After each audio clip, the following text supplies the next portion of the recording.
Okay, good evening, football fans, and we're set to go against #1 ranked Platte Valley.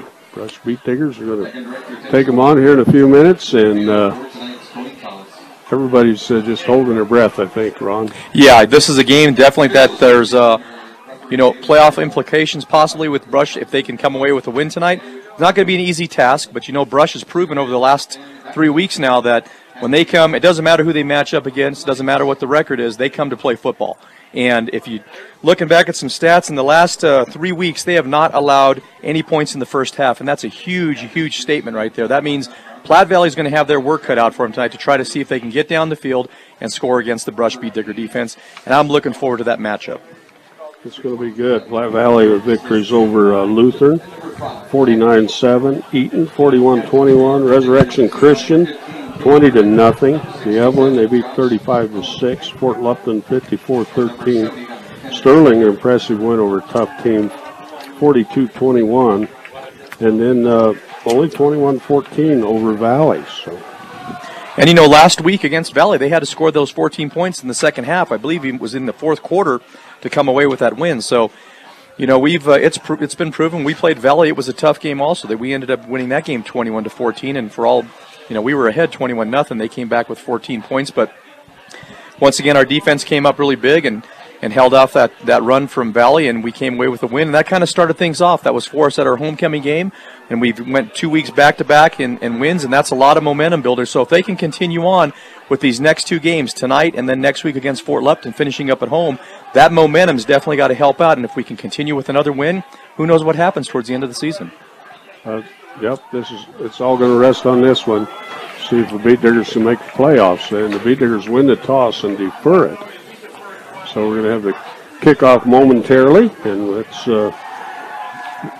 we've got to get to the starting lineup too, but let's do the opening kickoff. Is brought to you by Buildings by Design. Buildings by Design has experience to complete your project from start to finish. Get the quality you deserve in your building by starting your build project right. Start with Buildings by Design. And our starting lineup is brought to you by Equitable Savings and Loan, proud to be Northeastern Colorado's locally owned hometown savings and loan with locations in Fort Morgan, Sterling, and Brush. They're available 24/7 for your banking needs. Okay, I've got Platte Valley's offense, I believe it is, Ron. And we'll have Caleb Johnson starting at 5'8", 148 as a wide receiver. Zach Wade at 5'9", 170. Also a senior is the wingback. Ernesto Rios at 6'2", 188 is a tailback. Brendan Bunning at wide receiver at 6'2". Trayvon Werman, guy we're going to call his number a lot tonight, 5'10", 165. And the lineman, Wyatt Reisner, Tyler Gutierrez, Griffin Hooper, Ruben Gonzalez. Joe Cockcroft is a wide receiver along with Dustin Horn. Horn is listed as an offensive lineman. And Junior Pugas got it teed up, and we're going to be underway right now. Low line drive kick. It bounces, caught about the 7-yard line.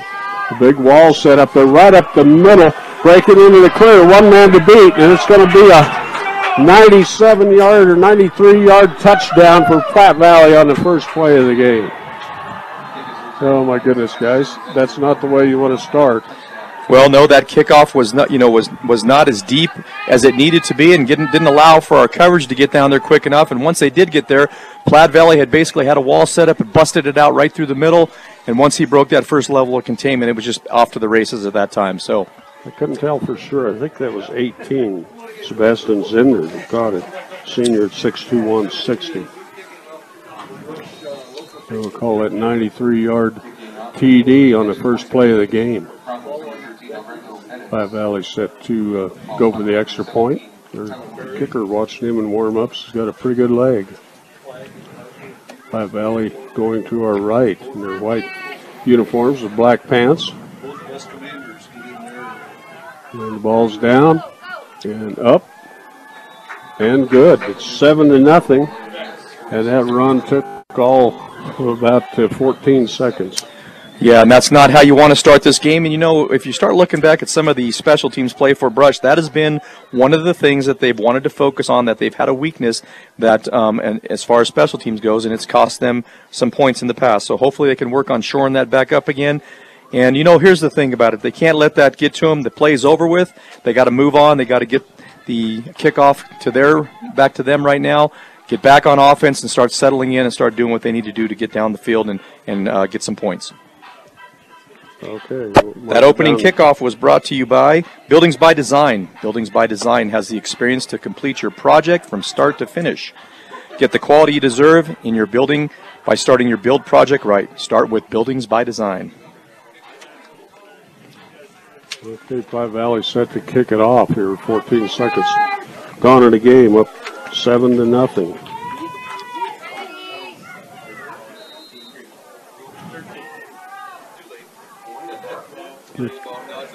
And the kick is coming high and deep, right about the 3-yard line.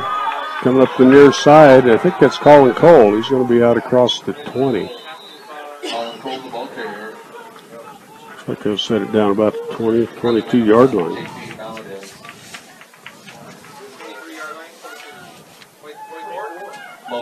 Excuse me, 24. Pretty good mark there. 1st and 10 for the Beet Diggers. Let's see, send 2 wides to the near side. Colin Cole and Ben Brown. Tight end to the right. Backs in a T. Cole goes in motion across the formation. Handoff right up the middle. Not much there. Might have got to the 25. I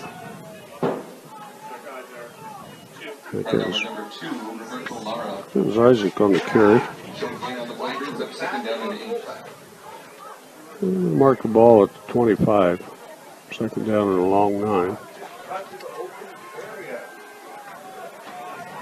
Diggers will send 2 wide receivers to the right side. So you head north. Cole comes across in motion again. Going to pitch it. And coming up, cutting up almost to the 30. And that'll be Morales. Gain of a 5 there. Well, with 10:47 to go in the opening quarter, Brush down by a score of 7-0 against the Platte Valley Broncos here at Beet Digger Stadium. 3rd and 4 for the Beet Diggers. They break the huddle.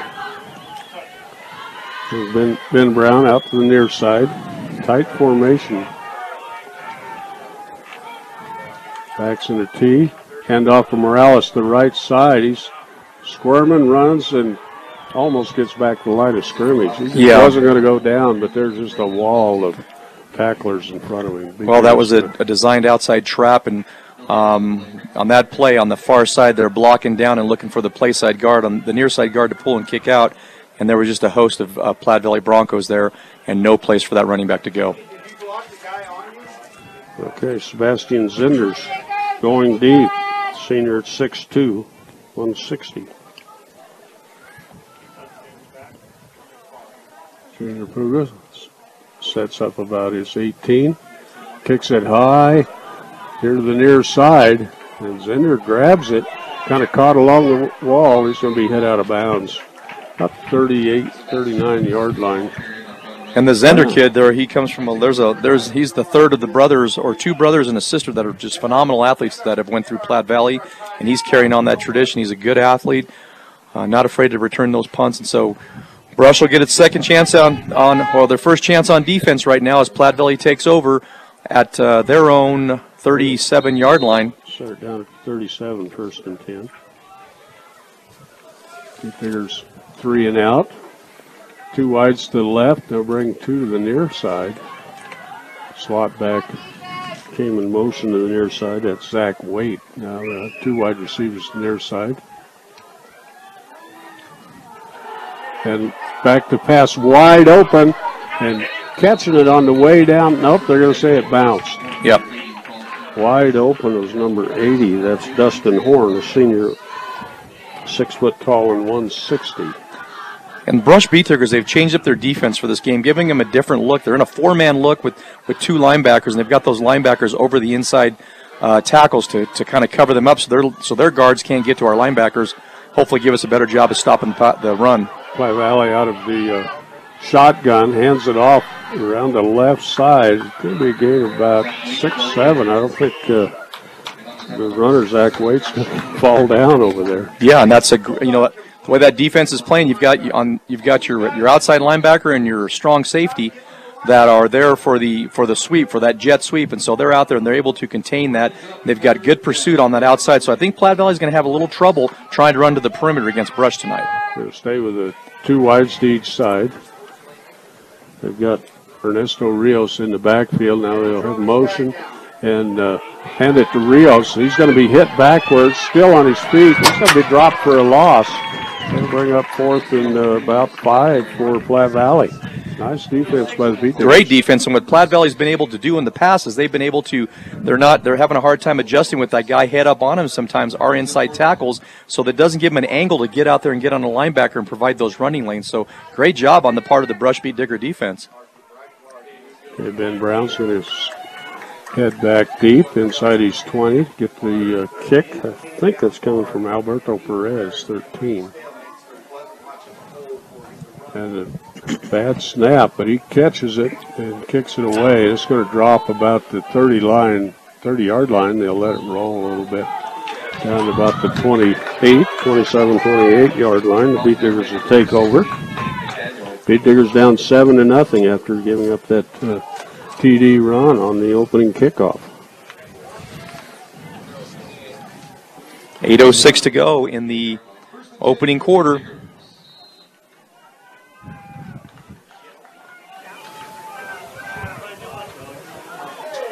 Okay, Beat Diggers come out. Backs in the T. Yerk back in the shotgun. Wide receivers. And he's throwing it here to the near side. Good coverage. Ben Brown's going to be just a little short of catching up with that one. Good coverage there by Sebastian Zinder. I like that call on first down, being able to go deep. Now it makes Platte Valley, it forces them to respect the pass there, not being able to tee off on our running game and just bring the heat. So that's a great call on first down, Coach Schwent. Great call. Okay. Ben Brown, Caleb Cox, Brian Dunker, all starters, along with Cade Urick, the quarterback, Nick Well, and Colin Cole out there. Jade Queen into the play. And a hand off to the right side. And maybe a yard. Maybe 2 there, so it'll be 3rd and 8. Well, and on the carry, once again, shouldering a lot of the load. The majority of the running game does go to Welland, but they've got also Adrian Lopez that'll get inside there and also pick up some yards too when they need it. But Welland so far has been the workhorse for the Brush offense, and so no sense in changing things up right now. 3rd and long for the Diggers. Clock running with 7:30 here in the first period.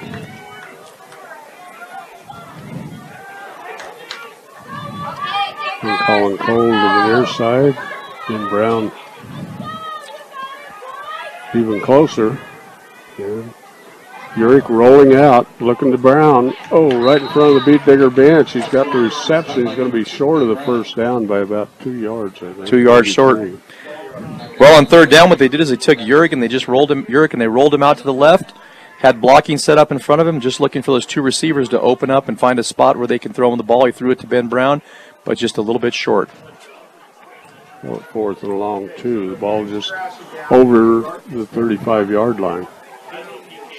They'll send Zinder back deep for Platte Valley. Junior Puga sets up about his 23-yard line to kick it away.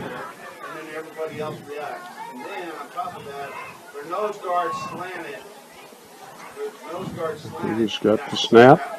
Nice long kick. Zinder's grabs it about the 25, comes to the near side. He's going to be hit down. We're going to get a late flag. I'm not quite sure from what I see where the flag is. It looked like maybe one of Brush's guys might have gotten blocked in the back, but I'm not quite sure, or holding call on the part of Platte Valley.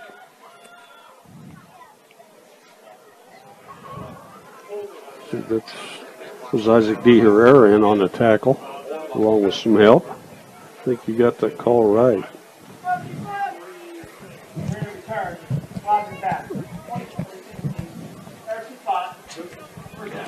That's a big penalty against Platte Valley. They'll take over just short of their 25. Yep. Now that'll put us in good position right now to see what the defense can do to come up with another stop. Only 3 wide receivers this time. Straight handoff right up the middle. Hard running there. That was Ernesto Rios. And Rios is a big kid. He's coming in at what, almost 200 pounds? 160. He's 188 188 pounds. So he's a big load. He's hard to bring down once he gets going. So it's a good job. Brush has just got a lot of guys swarming on him on contact. And back to pass going out in a little slot pass there, I guess you could call that. Number 15 on the reception is Hunter Thorne, a senior, 6'2", 212. And that's first down. It's a little quick, 8 yards down the field. Look for the open spot. Throw the ball there, right in that soft spot between our strong safety and the corner. Staying with the two wides to each side. Rios in the backfield, straight back to pass, looking over the middle, in and out of the hands of Zach Waite, number 5. I watched film on Platte Valley, and that play they like to throw to that guy a lot of times. But as I watched the film, a lot of times they didn't complete that pass. And what they'll do is, if you notice Rios, he'll kind of flare out to one side, the far side, and once in a while they'll run it, either run behind him or throw him that ball too. So I look for that to come up next. Okay, 2nd and 10. They'll hand it. Nope, keeper by the quarterback and hit hard right in the hole. Nice tackle there. Isaac in there on it, along with Nick Wellen. Nick Wellen and Isaac Morales on the stop. Yes, we'll call it 3rd and 6. No huddle for the Platte Valley. It'll probably be that way all night. 2 wides to the near side, 1 to the far side. And straight back to pass again. Looking across the middle, and it's complete. And just a shoestring tackle there. That was Colin Cole taking down Dustin Horn, the senior, at 6'1", 160. They're in the beat digger territory, already at the line of scrimmage. Down about to the 34-yard line. Straight back to pass again. The quarterback keeper up the middle. Going to be hit down again. Platte Valley's went into this hurry-up offense right now. They're not giving Brush a chance to get any rest. They're coming back up, getting lined up, snapping the ball, and just running right down the field. They're set to go again already. 2nd and 8. Back to pass again. Across the middle. Oh! It's Caleb Cox had a shot at maybe an interception as it bounced off the hands of Brendan Bunning. And what a little behind. Yeah, and Platte Valley, what they're doing, there are 2 inside receivers. When they got doubles to each side. The inside receivers are running crossing routes, so they're just getting in front of our guys. One guy's deep, one guy's short. He's just seeing who's uncovered and throwing them the ball. That little quarterback keeper kind of slowed up the pursuit just a little bit. And he's back again. A good rush by Stegner. He throws it up and caught and touchdown Platte Valley. Oh, my goodness. That was a beautiful pass, 32 yards. And, did you see who caught that? It was, let's see, number 15. That would have been Hunter Thorne. Hunter Thorne, yes. Big guy, big receiver. 32 yards on that pass play. Big plays hurting the beat diggers. They'll be down 13-0 right now as they set up for the extra point.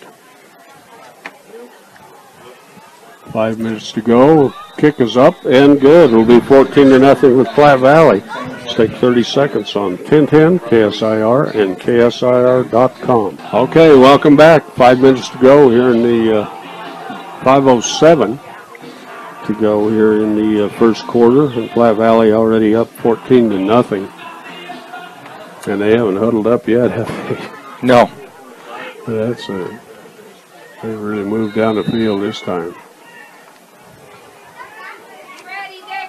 And the Beat Diggers set to receive the kit. Nice low kick. Dropping it is Colin Cole. He picks it up, gets across the 10, and he's going to dig out and get out to the 20. Hard to bring down for a little guy. Beat Diggers will take over. 5:01 on the clock. First period. I think they're going to set that right on the 20. So that's where the Beat Diggers will start this drive.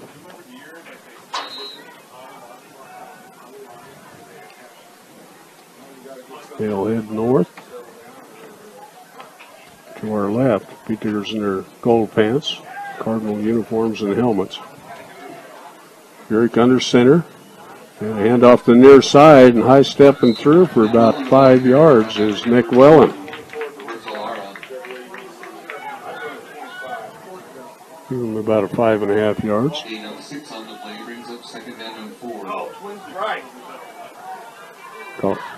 Caleb Cox brings the play in. Colin Cole comes out.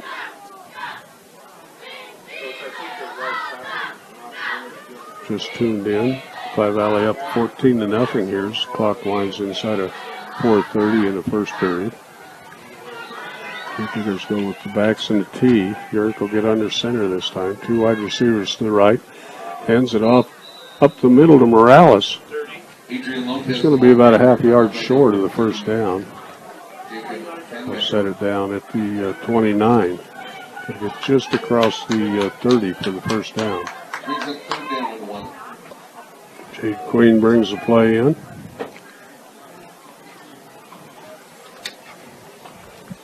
Big down for the Beat Diggers. Big down. They've got to find something to convert on third down here and keep the drive alive. Brown to the near side. And Queen, hand off the right side. Wellen breaks through. Oh, and a flag comes in. That's not going to be good. Sure, Adrian Lopez might have got a holding call. I'm not sure.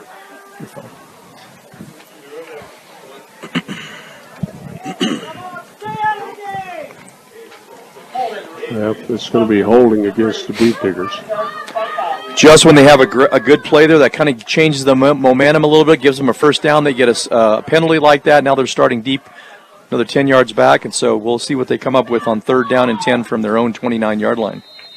Ouch. That really hurt on a big play. Yeah, you've got to keep the momentum going. You can't have penalties like that. So they just got to forget about that play, move on to the next one. Okay, Brown wide to the far side of the field. Two slots to that side, and Urick's going to come right up the middle. Nothing's there. He'll get back maybe the line of scrimmage, but that's about it.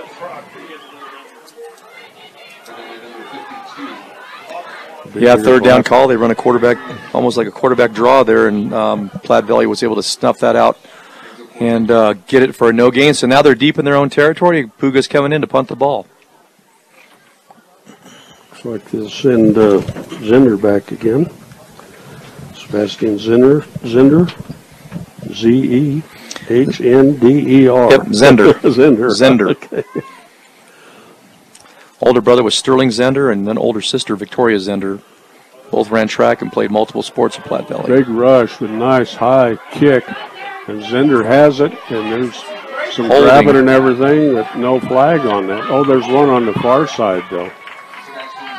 Good tackle there by Ben Brown on Zender. Boy, they were the coverage team for Platte Valley as we're coming downfield, and we're trying to trying to come down and tackle him. They are holding us, and the red in front of the referee there, and he doesn't throw a flag. Oh, I thought I seen the flag across the That was field. his marker for where the ball landed, the referee's marker. Oh. 2:32 to go in the opening quarter. They'll start at their 40, at the Beat Digger 48.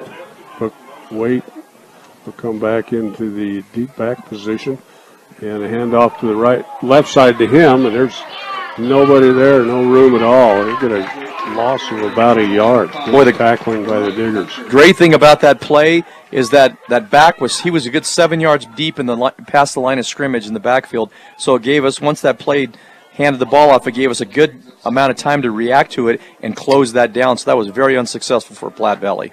Platte Valley coming back with the 4 wideouts, 2 to each side. And there's a hand, fake of a pass, and a little pop throw to the far side. Was he inbounds? I think they're going to wave that one off. Yeah, I don't think he was inbounds. Out of bounds. It's hard to tell. Far side of the field there. Ron Elbow along with Rob Hastings from Beat Digger Stadium as brushes down by a score of 14-0 in the opening quarter. 1 minute and 54 seconds to go. Okay, we'll have 5 wide receivers out, 3 to the near side. Jade Queen will go over and try to catch a couple on the far side. Deep down the middle, right into the hands of the receiver. He went down to his knees. That was Zach Wade. Beautiful throw and a catch. Well, that's speed from Platte Valley. I mean, they got off the ball quick. He saw that open spot, and Werman just stepped right up there and threw the ball and completed the pass. It's first down inside Brush's own 30-yard line. Oh, a quick throw here to the near side. Nothing to do for Ernesto Ruiz. Yep. Platte Valley sent Rios out on a flare pattern to the near side of the field. Got him the ball real quick, but Cox was right there to make the stop. 2 wides to the near side, working from the near side hash mark. Right at 21, and quarterback standing up there. He's going to fall forward for a yard. There's about 4 beat diggers around him, but Ryan Dunker hanging on to the foot. Ryan Dunker, Josh Chacon, and also Chase Barnett right there to wrap him up and not let him escape and get down the field and score some more points. So great job by the defense, but right now they're on their heels. They've got to figure out how they're going to get some more pressure on Platte Valley. The signal to play in from the sidelines. There's about 8 guys looking at the coach over there, so they all know what's going on. And 2 wides to the near side, tied in to the left. Wide receiver way out left. Back to pass, and receivers open in the end zone. Good coverage, and oh my goodness, and it's a touchdown from the 21-yard line. Just a high jump out there, and the beat diggers were too short. Yeah, Great Adrian coverage. Lopez was right there, and it almost looked as though he was going to be able to knock that down, but the ball just slid right between his hands into the arms of Platte Valley, and it's a touchdown. Did you catch that number? I thought I had it there a minute ago, but I think it was Bunting, but I'm not sure. Yeah, it was Bunting. And they get set. They'll put a bunch over to the left side. That's a silly-looking deal with only 2 blockers, but they'll kick it through. Be 21-0 Platte Valley, and we're still in the first quarter. 38.4 seconds on the clock. 21-yard pass for Platte Valley. Let's take a short timeout. We'll be back in 30 seconds on 1010 KSIR and KSIR.com. At Cargill and Fort Morgan, you can find a job that suits you with pay an hour. You had me go For more there. information, see all job openings, or to apply, see Cargill on.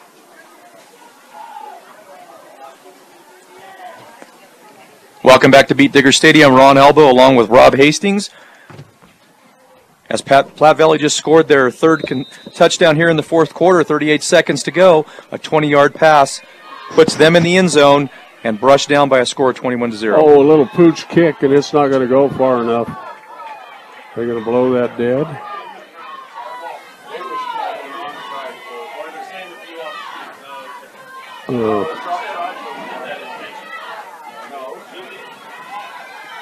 They're just going to blow that dead. Oh, the ball must have fell off the tee with a little bit of breeze because they've got a holder there. That was a strange-looking deal there. He only kicked it about 3 yards. Yeah, and this game's kind of got a strange, eerie type feel about it right now, just in this opening quarter alone. Alberto Perez kicks it to Colin Cole at the 10. He's coming to the near side. Got some blocking, but he's going to be hit down just over the 20-yard line. Just short of the 23-yard line, 24-yard line should be 1st and 10 for him, as Brush will be moving from right to left on your dial. For another 33 seconds. So Eric Smith in on the tackle for Platte Valley. As they lead 21-0 here. Short time here in the first period. The Tigers come with wide in the slot to the near side, and a keeper by Urick. Good blocking out here, but he's going to run out of territory. Good second effort. He's going to be up for a good 5-yard gain, maybe 6. Well, that time what they did, Rob, is they were in a 300 formation where they had the slot in the wide out to the near side of the field, and they ran a quarterback bootleg this way, so that's a huge block on the part of Colin Cole, and then also the guard that's pulling out. They did a good job, picked up about 7 yards on it. That brings up 2nd down at about 3. Yep. Ball just across the 30-yard line. The Tigers will be on the near side hash marks. Backs in T. Urick under center. As it's first back through, and that's Lopez. He cuts back, breaks into the open. He's across the 50 and hit down. He was jiving and chucking there, doing really well. That's a 19-yard pickup for Adrian Lopez and a first down for Brush. Excellent job for Brush. They found a little bit of a crease there in that defensive line, and all of a sudden he picks up some good yardage downfield. Okay, nice pickup by the Beet Diggers. They'll go with 2 wides to the right side, stay on the near side hash marks as they head north. And that'll be the quarter. And the Beet Diggers down 21-0 to Platte Valley. We'll be back in a moment on 1010 KSIR and KSIR.com. Welcome back, and right up the middle is, I think it's Wellen on the carry. He's going to pick up about 7 yards. Just a quick hitter. Is that one of your traps, Ron? That's a quick hit inside trap. Yes, it is. I got to turn there. I think mine was a little too loud there. Was it? Yeah. It was. So anyway, for inside trap, once again, Brush is trying to get back to that running game that's worked so well for him as they are beginning the second quarter here, going from left to right on the dial. Beet Diggers move to the left side of the field. Ben Brown here to the near side. And hand off straight ahead, and Lopez is going to be just short of the first down. He's down inside Platte Valley's, right at the Platte Valley 40. He's third down and a yard for the Beet Diggers. And this is crucial. Third downs is where you've got to convert on third downs, because if you're doing that, that means that you're holding on to the ball, you're keeping it away from Platte Valley, and hopefully you're getting a chance to get downfield and score some points. So they've got to convert on third down, third and short. A little different formation for the Beet Diggers than they were running earlier. Put Queen in motion to the near side. Hand off here to the right side, and first down Beet Diggers. Ben Brown out getting the block on Sebastian Zender out there, clear across the field. Yeah, been great job by the right side of the offensive line. Kenny Stegner, the senior there, and the guard on his side just did a great job of just staying low, driving their feet, and driving those defensive linemen back from Platte Valley so that they could pick up a first down and keep that drive going. The guys in the middle don't get all the praise they need, because that's what brought that one. Okay, Brown to the near side. Cole in the slot to the near side. And sent a blitz. And nothing doing there for Adrian Lopez. Well, Platte Valley gave him a different look that time. They took their defensive tackle and they moved him way outside of our offensive tackle, so there was a big gap there. And at the last minute, they brought their linebacker up and filled that gap and blitzed, and he blew up the play. And he's going to lose almost a yard on that. It'll bring second and 11. He's going to get down to the 27 to get a first down. 9:49 to go in the second quarter. Dunker, the tight end to the left side. Brown to the near side, wide receiver. And back pass is Urick. He's looking. He's got somebody over here. Right there's Brown. And he's going to be short of the first down. He's going to be hit down about the 28-yard line. So they're going to have another 3rd and 1. Just short of the first down, but a great call. Faking that's play action there. He held the linebackers for just a second, rolled to his right a bit there, and found Ben Brown and delivered the ball right on a dime for him. Perfect. The Platte Valley defender right there behind Brown, but Brown shielded him and caught the ball. So they'll go from the near side hash marks. And you're changing the play at the line of scrimmage. Platte Valley up there close. And a handoff to the near side, not much there. And they're going to lose a little on that one. Yeah, Lopez tried to get in the hole. There was nothing there. No. Kind of swum out here to the near side. But I'm sure that Urick got up there, and as he took a look, he tried to see where the linemen were lined up at, and whatever play they were running, he must have been in the hole, so he changed it to a trap. And, of course, when you do that, they're aware of it because they work on it in practice, but Platte Valley had great penetration there and just blew up the play. So that trapper was there, and it was way too late. There's nothing you could do about that. Beet Diggers will go for it at the 31. We got 4th and 4 to go. 2 wides to the left side, 2 here to the right side. Urick back the pass. Got a receiver there and tipped away. Colin Cole was there, but It was Eric Smith again, the 5'10", 158-pounder for Platte Valley that swatted out in the way. Yep, so with that, Platte Valley will take over on downs. 8:48 to go in the second quarter from Beat Digger Stadium, brushed down by a score of 21-0. This is a Patriot League matchup and a very important game for both teams here. Definitely for the Brush Beat Diggers, they get a chance to try to squeak out a win. Platte Valley at their own 30, 1st and 10. And there's a pass, a little short screen out to the far side. A gain of about 8 yards. The receiver brought down by number 10, Jade Queen. And the quarterback's so good at getting the ball out of his hands quick. He just finds that receiver who's open there. It's just a quick bubble screen. Get him the ball and let him just work his way upfield and see what kind of yards he can pick up. I think there was Bender on that too. Would have been Zender again, yes. Okay, kind of a slow count. Now it looks going to look over to the coach. Might be a play. Might be a run with Rios. 3 wides to the near side. Quarterback in a shotgun. Wide receiver way over to the other side, and a handoff straight up the middle. 1st down for Platte Valley. Across the 40, out to about the 43. That's a Rios first on the down. carry. Yeah, Rob, from watching the film and scouting that, in that formation, they like to go to Rios and hand that ball off. They'll also take Rios, and he'll ride him that option really, really deep in the line of scrimmage. In the last minute, he'll pull it, and he'll go. So He's listed at 188, but he looks a lot bigger than that. yeah, he's close to 200 pounds, I believe. I was out on the field, and he looked pretty big from where I was. Quick weight and motion across to the far side. And pass. And it's not going to be anywhere near either of the 2 receivers out there. It was Zender, I think was who was meant for, so it'll bring up 2nd and 10. Ball at the 43 of Platte Valley. And Waite's another guy on their team that they like to get the ball to. He's pretty fast. He's got some good speed on the field. And when he gets the ball in his hands, he's awful hard to bring down. So far we've done a pretty good job. They really haven't targeted him too much, but I don't look for that to last very long. They've got to try to get the ball into his hands. There we go with the 4 wideouts again, 2 to each side. Put Waite in motion. And hand it, nope, yeah, they give it to Waite. He's got blocking. And he's going to pick up about 9-10 yards and finally be hit down hard by Caleb Cox. He's a little off balance, and Caleb just caught him right in the chops there, but that's going to be 1st and 10 inside Beat Digger territory.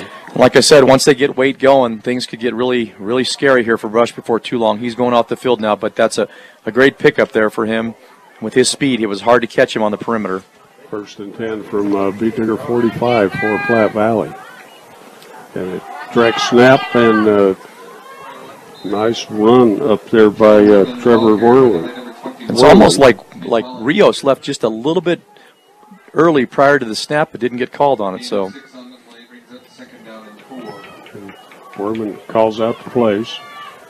4 wideouts again right in the center of the field at the 39-yard line. He's back to pass, and he's got a receiver out across the middle. That'll be Josh Yancey on the reception, a 5'9" sophomore for Platte Valley, and another 1st down for Platte Valley. And once again with Platte Valley, those inside receivers are running crossing routes in front of behind our linebackers, in front of our defensive backs. Stay with the 4 wideouts. No huddle, and right up the middle, and ooh, that had to hurt. That was Ernesto Rios on the carry again. I'm not sure who was on that tackle. Nick Wellen on the tackle. The little guy that bounced off. I'm not sure who that was, but it'll be 2nd and a long 2 for Platte Valley. And they'll give it to Rios again, and he's got the 1st down, just driving forward off of between the right guard and tackle.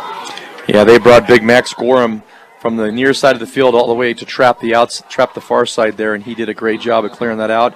Rios just followed right up behind him. Big gainer.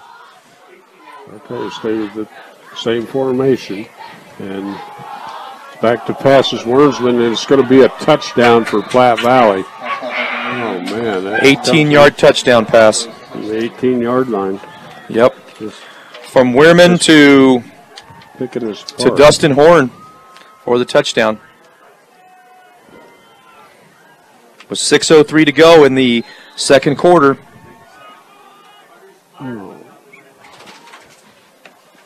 At least we moved out of that second quarter. And Alberto Perez has been busy. He's going for these 28th point here. Kick is up, looks good, and it is. 28-0 for Platte Valley. Wow. Broncos 20, Diggers 0. And we read that Platte Valley was ranked number 1 on the RIP, and well, that's just in the solid. rankings, not even the RIP so much as it is in the rankings. They're number 1 right now, and that's. Oh, did they move them up this week? I had it here, but then I forgot to look at it. And so, they're a good team. They've got lots of weapons, as you can tell. They've spread that ball around to multiple guys on that team. So, being able to figure out who they're going to get the ball to sometimes is difficult at times for the defense to figure that out. But it just comes a matter of being able to play sound football and hopefully not get out of position, and just try to do the best you can. Another long drive, 70 yards on that drive. Yep, 70 yards, and you're chewing up, some time there, so that it wears on a defense after a while. Okay. Caleb Cox deep, along with Colin Cole.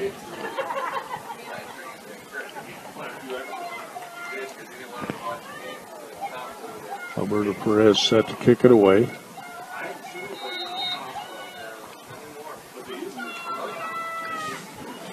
A low line drive kick, and Colin's going to let it roll through the end zone. The Eagles take over on their own 20 and head south.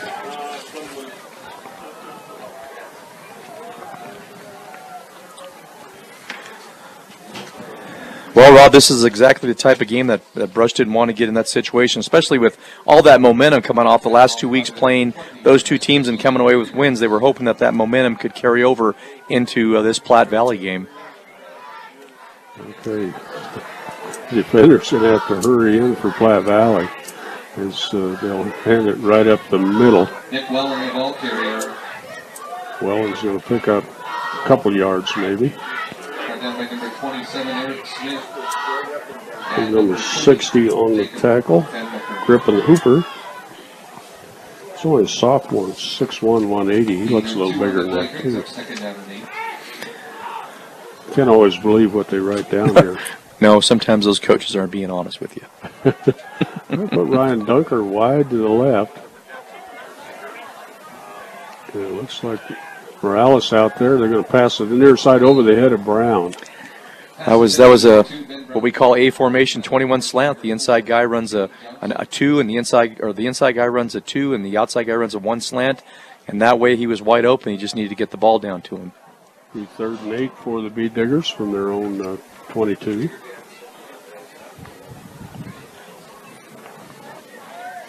.524 to go in the second quarter. Brushed down by a score of 28-0 from Bee Digger Stadium.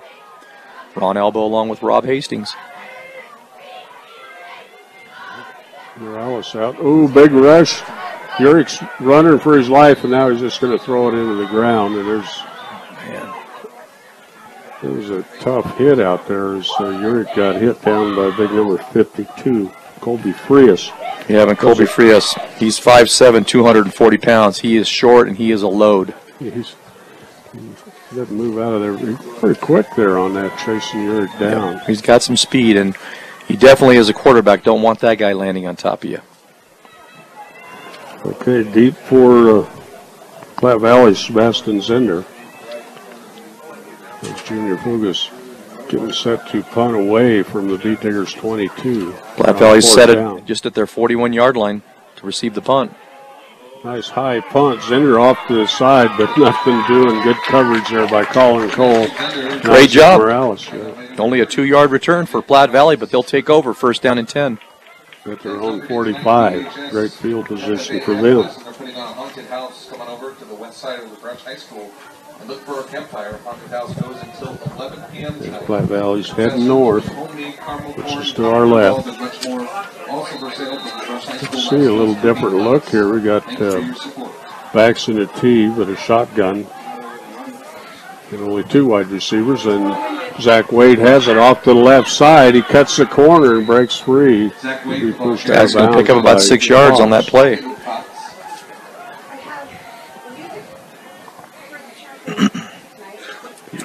He's Made it to that corner pretty quick there. Yeah, he's got good speed, and like we said, when they put those two back in that shotgun look and they run him into that motion that way, it's going to be awful hard to get a hold of him.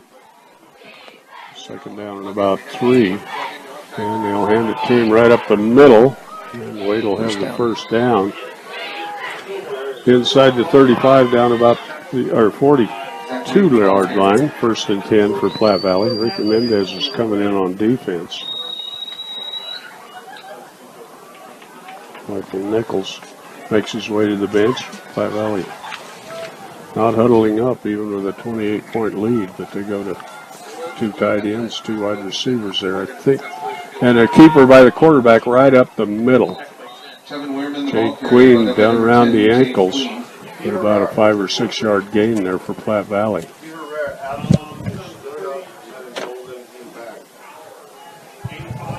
Wade's going to come out of the game, but a couple changes for the Beat Diggers, too. Yeah, they're trying to give some of those guys a rest, get into the sidelines so the coaches can talk to them and let them know exactly what they need to do to, improve their technique down there, because they're just getting blown off the ball right now. Okay, coming to the near side, and that's 24 on the carry. Josh Yancey coming out of that slot. Well, in the tackle, huh? Like 3rd and 3 for Platte Valley. Ball at the Brushes 35. Peters down 28-0. His clock winding inside of 3.5 minutes.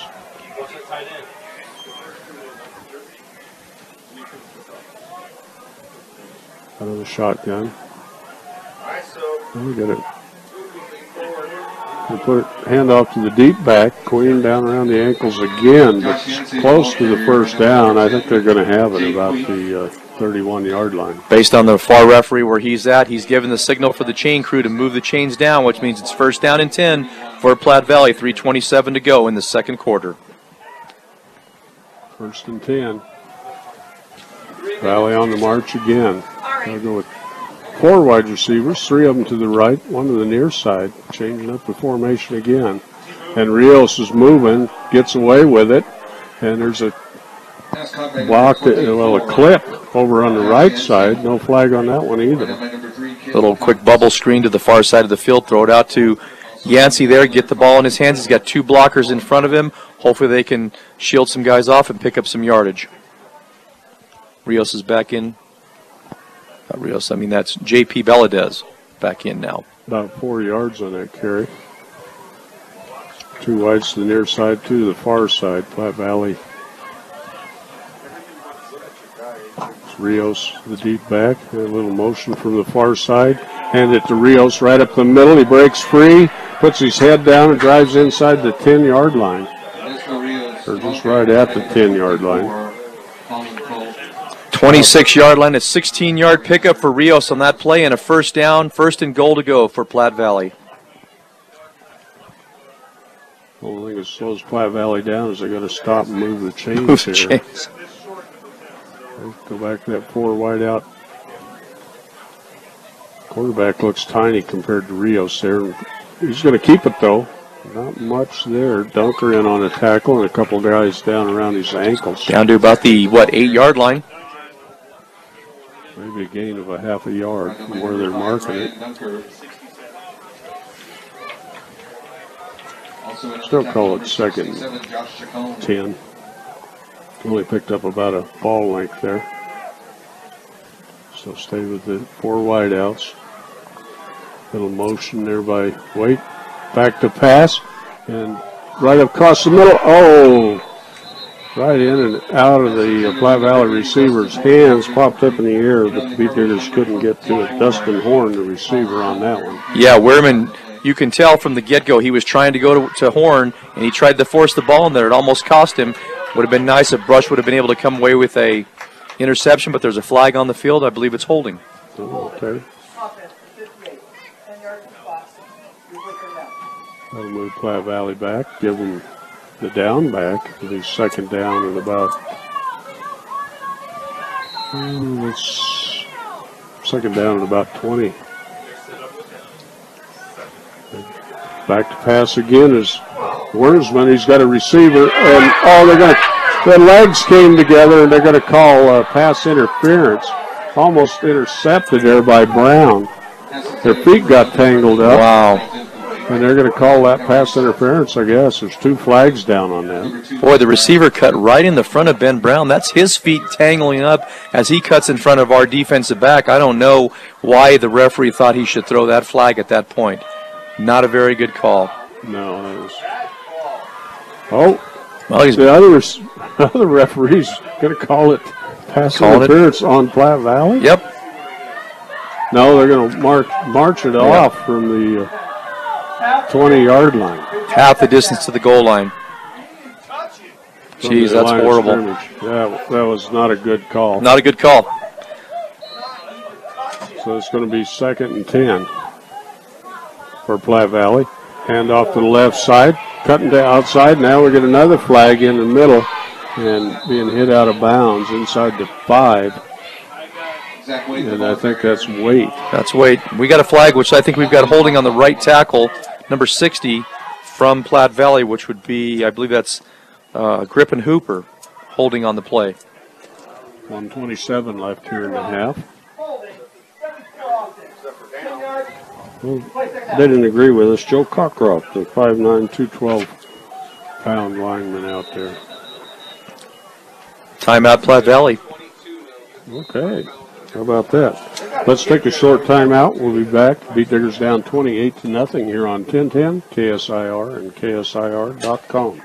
Okay, welcome back. 2nd down for Platte Valley again. They're going to mark them back to the 22. 2nd and about 24, I think. They'll go with 4 wideouts. 2 to the right, 2 to the left. Put Waite in motion across. And Wernsman throws it to the end zone over the head. Good coverage there. Pass it to the number 11, Brandon Bunting. Let's see, was that Lopez on the coverage? Lopez on the coverage, trying to get the ball downfield to Brandon Bunting, incomplete. And on the coverage, number 8, Adrian Bunting Lopez. listed at 6'2".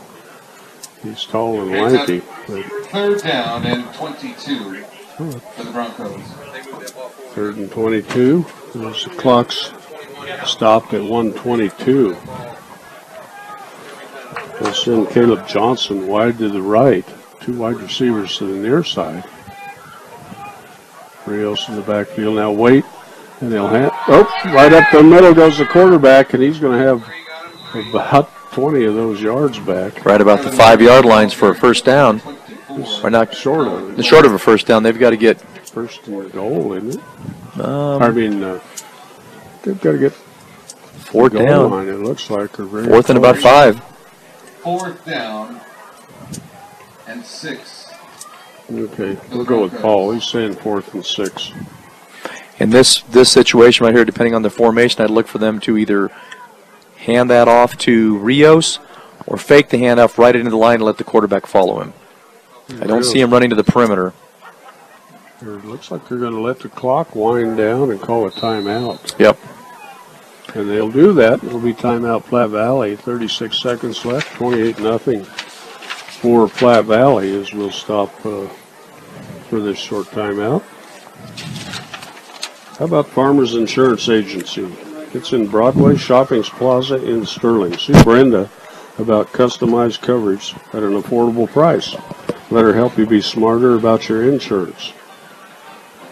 That's Farmers Insurance Agency. And how about Hilltop Garage?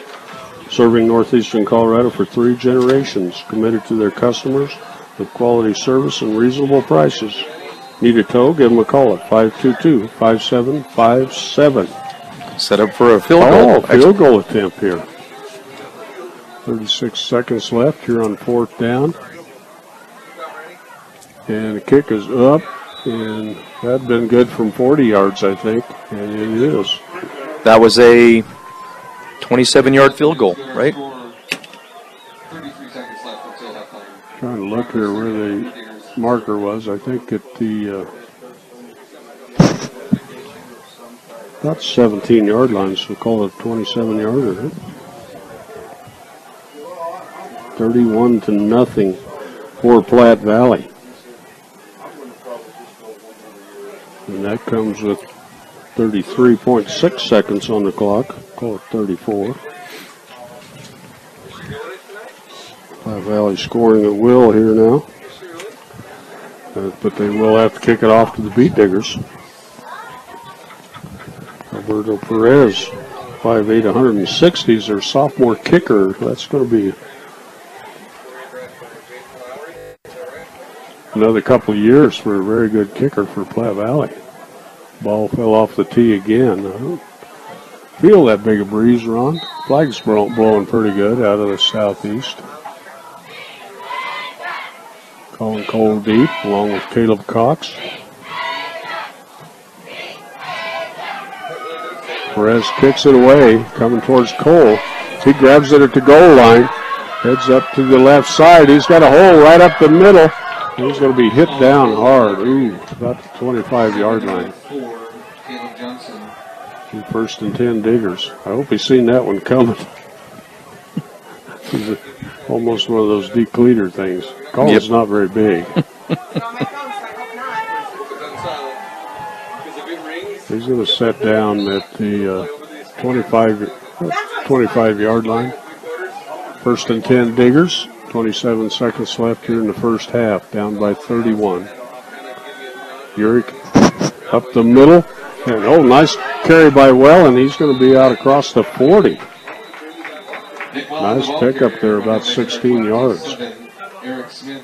Beet Diggers are called timeout. A little more than that. They're going to set it out at the 42.5. Nice run there by Wellen, right up the middle. 22 seconds to go in this second quarter, just before halftime. That's good B&J Plumbing in Sterling for your complete plumbing repairs and services, including hot water, radiant floor heating. They're local. Whatever. They are local. I think that's a typo. They are local. They've been in business since 1961. If you haven't thought about it, that in-the-floor water heat. Got it in my house. It's wonderful. Is it wonderful? Quiet, warm. Never have to worry about walking around barefoot or in socks, right? Your feet are always toasty warm. It's pretty nice. It's amazing. It isn't as warm as you'd think. Underneath handoff, there's Wellen again. He'll be up across the 45. Digging hard. He'll pick up about 5 yards on that one. But that's going to do it for the first half as we're down to about 5 seconds and counting. The Beet Diggers are going to head to the locker room down 31-0. Tough. Going to be a tough halftime show in there, I think. But yeah, they're going to, it's just a matter of second half. They just got to come back. They've got to figure out what they're going to do to come back and try to keep their composure, hold it together, try to establish the running game and see if they can get some points on the board. They definitely don't want to be shut out this second half. So Brush is going to have a little time to talk about that and figure out what they can do to improve upon and get things going this second half. Okay, Ron. Well, let's take a little break here, and we'll come back. Beet Diggers down by 31 here at halftime to the #1 ranked Platte Valley Broncos here on 1010 KSIR and KSIR.com. Okay, welcome back. And we got the Beet Diggers here at halftime. If you haven't heard, they're down 31-0 to the Platte Valley Broncos. Broncos ranked #1 in the state. And I don't know why they've got Platte Valley ranked #3 on the CHSAA rankings. It doesn't make any sense at all to me. Kent Denver and Bayfield both ahead of them, but on the RIP, Platte Valley's clear to the leader. Yep, the RPI RPI, that's a combination of based off your opponents you play, what the opponent's record was. Do they have a winning record? And the ones that you beat, who do they play? What are their records? How do they fare against them? So it's kind of a complicated scenario as far as trying to figure that all out. The bottom line is, you just got to play your games out, try to win as many as you can, hopefully let things fall where they need to fall, and get yourself into the postseason right now. Brush at this point, it depends on how the second half turns out, but this is a crucial game for them. They needed to come away with a win here in order to possibly come away with a 3-team tie. Of course, they'd have to win next week at Fort Lupton, so nothing was secure yet, but that's definitely what they were looking for. And I know that the the kids were aware of that, and you know, they knew they had to take care of business tonight. So right now being down by a score of 31-0, they've got to come out and put something together here on the defensive side. Hopefully shut down Platte Valley in this first series, get the ball back, and try to establish some consistency on offense. Yeah, they need a lot of help. Next week, as Platte Valley will be taking on Wells Central. And I didn't write down who Sterling's playing, but Sterling was really hoping for the Beat Diggers to knock Platte Valley off tonight. Yep. As they'd be the top of the Patriot East. Okay, we're about ready for the second half kickoff. As we got Colin Cole deep, along with Caleb Cox. And we're just moments away from the kickoff, but we'll get set to go. As Perez tees it up. And the Beat Diggers will be to our left as they'll head south to the Platte Valley. There's white jerseys, black helmets, black pants, and we're underway. Kind of a high pooch kick. That goes clear and dropped by Cole. He'll pick it up at 6. Head off to the left side and falls down. I don't know. I think he might have got tripped up because number 8 is. That's Rios down there, and if he's hurt, that's a big loss to this offense for Platte Valley. I'm not sure exactly what happened to him. It looked like at the last minute he tried to dive there, maybe caught a shoulder or an arm or something. He's kind of holding his right arm a little loose there. So maybe got strung out a little bit grabbing that ankle of Colin Cole, because Colin tripped right down. But I always wonder about you. Don't want to stick those arms out very far and get them twisted back. Well, Beat Diggers come out. Cade Urick in the shotgun. Backs to the tees, looking long. Oh, underneath pass, intercepted. Nope, they're going to say it wasn't. Hit the ground. Boy, pass was way short. Yeah, and it was intended for Colin Cole, and it's like, I don't know if Colin didn't break his route off quick enough or whatever, but he threw the ball, and it was almost intercepted. So they'll go second 10 for the Beat Diggers. The ball at their 15-yard line. And underneath handoff, they come to the near side. Nowhere to go. Nowhere there. All I could see was white jerseys surrounding Nick Welling. He might have got a yard out of that. Yard and a half. Third and long for the Beat Diggers. Just underway here in the second half. Beat Diggers down by 31.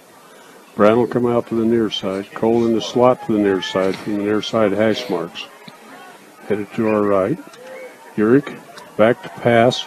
Rolls out. He's going to pull it down and try to run, but not much there. He gets across the 20, but he'll be about 4 yards short of the first down. Junior Fugel's going to come out with the punt team. And, you know, if you're Brush, you definitely didn't want that to happen. You wanted to be able to continue with this series here and try to get the ball downfield and score come away with some points. But right now, they're going to turn the ball over to Platte Valley, and based on where, depending on what this punt's like, it'll probably be in positive yards. The Platte Valley will be inside our own 50-yard line. The returner's setting up about their 48. Big rush, nice high kick. Fair catch called for and caught at about the 47. And that's Sebastian Zender. Sebastian Zender. On the return receiver.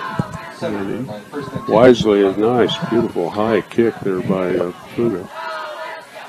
And Zender's pretty sure-handed there. He's a guy, when you put him back there, you pretty much have a lot of confidence. He's going to catch that ball, and he's going to make sure he catches it first before he takes off. Okay.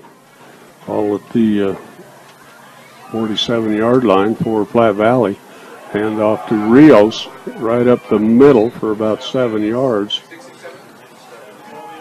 And Welland was in there trying to grab the ball away. Yeah, Platte Valley that time, their center was able to just get upfield and get on inside our linebacker, get on our linebackers there, and provide a little alleyway for their running back to go through. So right now the defensive line's got to step up and stop his penetration from the offense.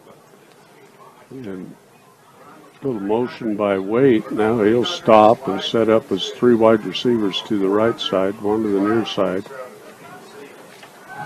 And back to pass. And Oh, what a catch there. Great coverage by Brown. Let's see, I think that's 18 Zender. 80 on the catch. That's Dustin Horn. Dustin Horn, yeah, big receiver there. Dustin Horn did a great job of shielding the defensive back from that ball and going out and catching the ball and bringing up third down and short. About a 5-yard pickup there. Hand off to Rios. He breaks free. He's into the open. One man to beat. And going low is Colin Cole, I think, on the tackle. But one of the smallest guys on the team right there, but he does exactly what you're supposed to do on the wrestling mat. He stays low, almost like a double-leg takedown that right there. So he's sure-handed. Rios just put his head down, tried to get his shoulders into him. He couldn't get that low. Kind of fell down over the top of Colin. Okay, throwing towards the end zone. Brown's right there.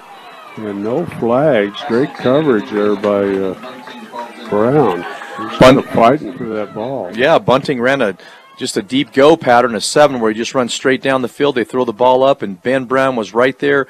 Great coverage, swatted it down at the last minute to keep him from catching that ball. Looks like there's a little bumping going on there, but he was looking back. So. Makes second and 10. Ball about the 28-yard line. And there goes to Rios right up the middle, just the left side of the center. And this drive started at Platte Valley's own 48-yard line. Josh Cohn on the tackle. We'll give him about 3 yards on that one. 3rd and 7 for Platte Valley. Put a tight end here to the near side. 1 wide receiver out, 2 to the right side. Straight back to pass. And across the middle, there's a crossing pattern of Wade, I think that is. Looking at the only little guy out there, it was Wade for the first down inside the 10-yard line.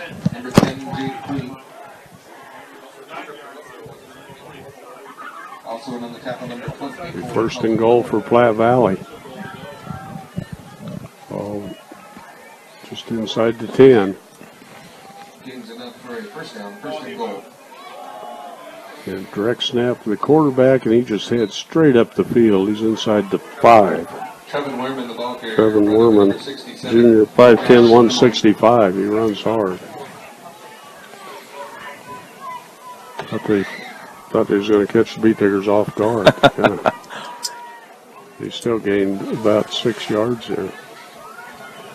Ball set down about the 3-yard line. And he'll hand it off the right side and close. No signal. Oh, touchdown from the near side. Finally, the guy that can see it on the far side puts his arms in the air. That was Ernesto Rios on the carry. 3-yard carry for Platte Valley. 3-yard carry, and that drive started at Platte Valley's own 48-yard line. So that was a 52-yard drive series right there, ending in a touchdown by Rios. Comes in the 3rd quarter. 7:42. The kick is up and good. Boy, that kicker is really good. Okay, let's take a short timeout. We'll be back in a moment. Beat Diggers down by a bunch. 38-0 here on 1010 KSIR. Okay, Perez set to kick off again for Platte Valley.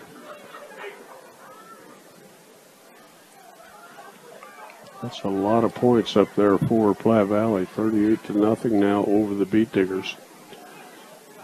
Cox and Cole deep. Perez from the near side hash marks. He's going to kick it low. Cole grabs it about the 8-yard line, heads up the right side, has some blockers, but there's tackler knives through there and sets him down just outside the 20.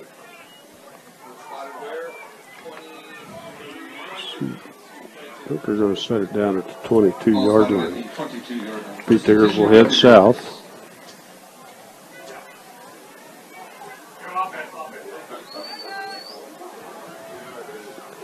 Send Brown to the near side.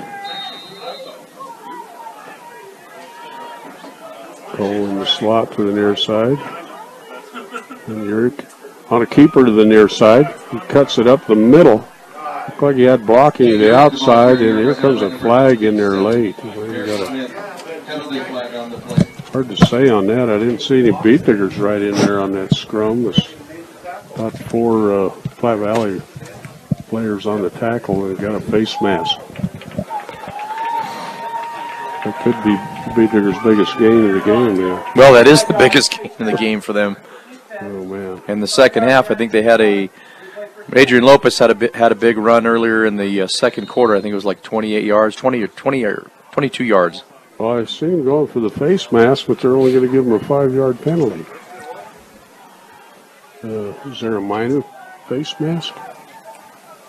Didn't think they had that in high school ball. There's a carry off the right side, and there's Wellen. He's going to drive over the 40. Here's first,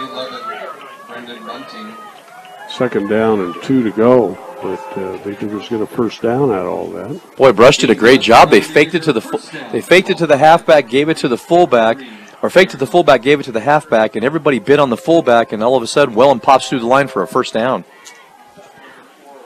Sebastian Medina flex out to the near side. And hand off, right off guard there on the left side. Nothing doing there for the beat diggers. That's Adrian Lopez on the carry. That time they ran what we call a 25. It's to the left side of the formation over the guard, and they hand it off. It's a quick hitter, hopefully trying to catch Platte Valley off balance there and try to pick up some yards. So minimal gain. They did get 2 on that. Medina will go wide to the left.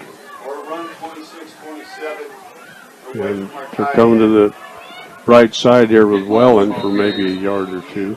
Not much there. That time they tried to run off tackle to the near side of the field over Kenny Stegner there, and he was Platte Valley they did a great job of just stopping the play. 3rd and 6, so we'll give him a long 2 on that. Ball just short of the 50 at the 48. Medina wide to the left. Cole here to the right. Hand off the left side. Well, in a spin move, and he's going to be up for about another 2 or 3 yards. That play was designed to just go off tackle to the far side, and what Wellen had to do is just go to where the tight end and the tackle are crossing over there, and it's wide open down the far sideline, but he cut it back inside. 4th and a long 2. Ben Brown brings the play in. Medina will come out. I would say in this play they're going to go off tackle again, either a 46 or a 47. Probably most likely away from the tight end, going to the weak side of the formation, and that would be the far side at this time. Ben Brown wide to the left. Cole in the slot left. Here under center.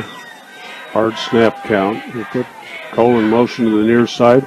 And you're right up the middle. Wellen breaks free. He's down to the 34-yard line, maybe the 33. Nice big run by the beat diggers.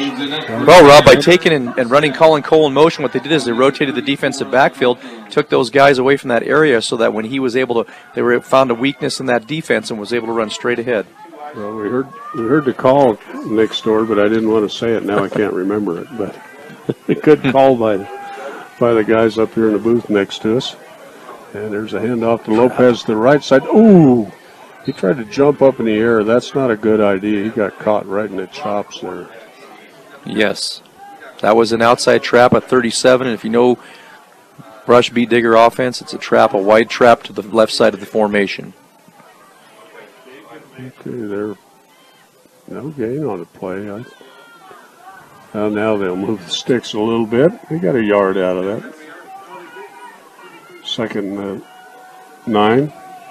And off here to the left side. There's Lopez again, but he's going to be hit down. No gain. It's not any fun out there. He comes up a little slow. Yep. And Valley just swarming to the ball. Yeah, he'll come off the field now. He's limping a little bit. That means Colin Cole will go in.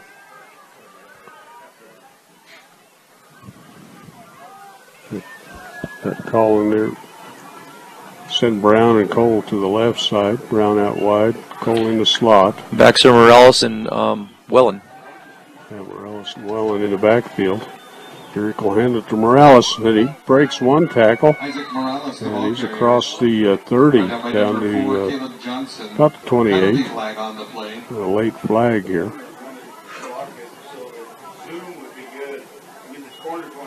I don't know whether I read that last penalty wrong or not, but they motioned a face mask Yeah. and only did 5 yards on it. So Another one. another I one. think they just call it. It might be considered an if he just kind of grasps it a little bit, I think that's what they'll call it. Gains enough It's- for another Beat Digger first down. Well, it was enough for the first down, though. Yeah. 28 of the Beat Digger's Broncos. right up to the ball. They set it down at the 23, 1st and 10. Cole in motion, underneath handoff to Morales, and just kind of a scrum to the left side there. Down by number 30, Jacob Fenbecker, and number 2. Beat Diggers are driving Platte Valley backwards there, Yeah. off the left side of the line. Big guy coming out of there is Josh Cohen. Bring Queen in for Colin Cole. Put Morales out to the left side. Oh, no, Trying to call it the formation. They're confused on the formation right now. confusing everybody here. Dunker to the call a left timeout. side. And Beat Digger's going to have to call a timeout. Yeah, they were. Timeout, Beat Diggers. So, with that, the Beat Diggers down 38-0 here, 2:26. Let's just hold it here because we need to talk about Western Engineering. Score of the game is brought to you by Western Engineering Consultants. They provide civil engineering services for aviation, municipal, commercial, and residential clients located in Colorado. Western Engineering is invested and involved in the communities they work in. They want to wish good luck to all the athletes as they compete this year. That's Western Engineering. Chad Cox, Caleb's dad, head of that company. Big Brush Beat Digger supporter. Lots of thanks and lots of gratitude going out to him for the support of the Brush Beat Digger, all sports in Brush Beat in Brush. Chad wrestled for mines, helped him with his college education, and come out of there with the engineering degree. Okay, Uric under center. Oh, Platte Valley jumped, and then Beat Digger lineman jumped, so let's see who they're going to call. There's about 3 Platte Valley guys jumped, and they're going to call it on. Beat Diggers are going the other, going to call it on the offense. Yeah, we heard that. You could overhear the coaches in the next booth saying go on 2, so the snap count was on 2, designed to draw Platte Valley off sides. Unfortunately, we weren't disciplined enough, and we jumped, and as a result, it's a penalty for Brush.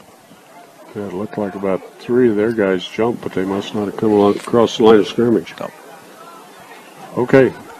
Yurik's on a keeper to the near side. Now a boot to the outside. Puts his head down. Is going throwing hard out of bounds. And a flag. That's going to be a 15-yarder there. Yeah, no need for that. He was out of bounds, and at the last minute there, Waite just grabbed a hold of him, whipped him down, and tossed him out of bounds there. Referee standing right there, throws the flag. Now they're discussing it. We'll have to see what's going to happen. Are they going to call that flag back, or are they going to enforce that penalty, give us that 15 yards? Got one of those souffles out there that you. Yeah. That'd be a 5-pointer in freestyle wrestling, but they're arguing about it a little bit. I don't know. Oh, he waved it off. The head guy's going to wave that off. And of course, the crowd doesn't agree with that either. That seems like not a very good call. No, he was pile driven into the ground. And Yep. it's Clearly outside. his job is safety out there, and the other guys need to know that. Okay, hand off the right side. Wellen. Oh, that's Morales with it. Wellen with the Isaac block. Morales, the ball carrier. Isaac slow getting up there. Roberto Lara. That'll be a first down for the Beat Diggers at the 11-yard line.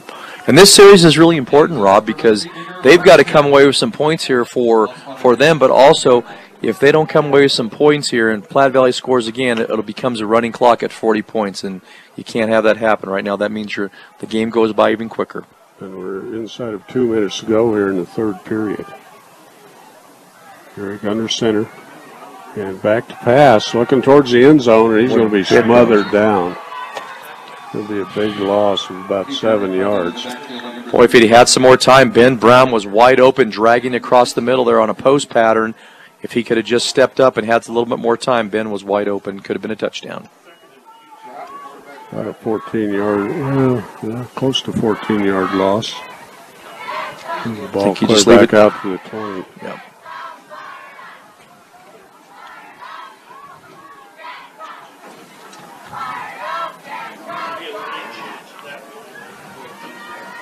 See if Brush comes up and spreads this defense out. They'll come up in the 300 formation, receivers to the far side of the field. Brown wide to the left. A little motion by Queen. And the handoff to Wellen. He breaks free. He's going to score a touchdown. Nice job there for 20 yards to run there by Nick Wellen.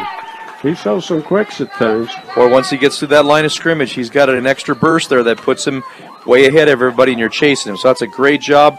Great job for Brush to be able to come away with the score there at 54 seconds to go in the third quarter. Okay, and the Beat Diggers are going to go for 2 there. Yerg leads them out. And they're going to go for 2. 54 seconds left in the third period. 38-6. Backs in the tee. You'll have a little motion by Lopez. And he's looking towards the end zone and threw it right into the hands. Him and the receiver, Queen, were not even anywhere together at all on that one. So it'll be 38-6. So the Beat Diggers pick up 6 points on that one.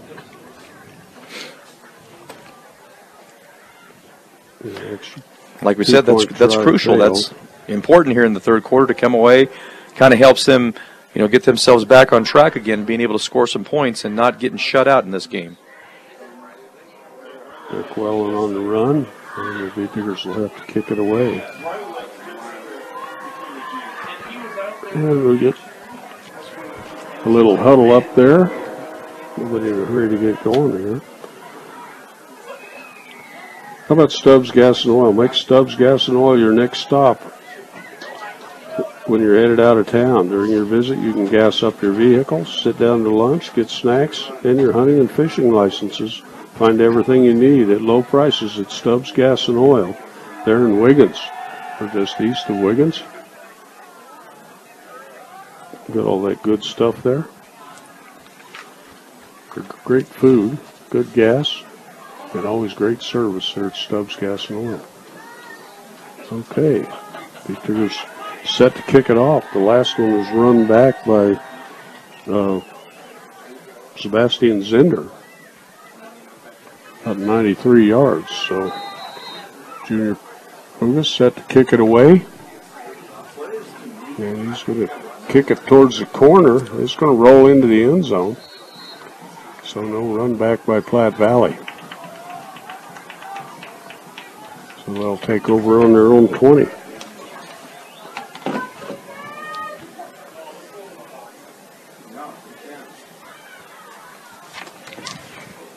And only a few seconds left here, 55 seconds left here in the third quarter.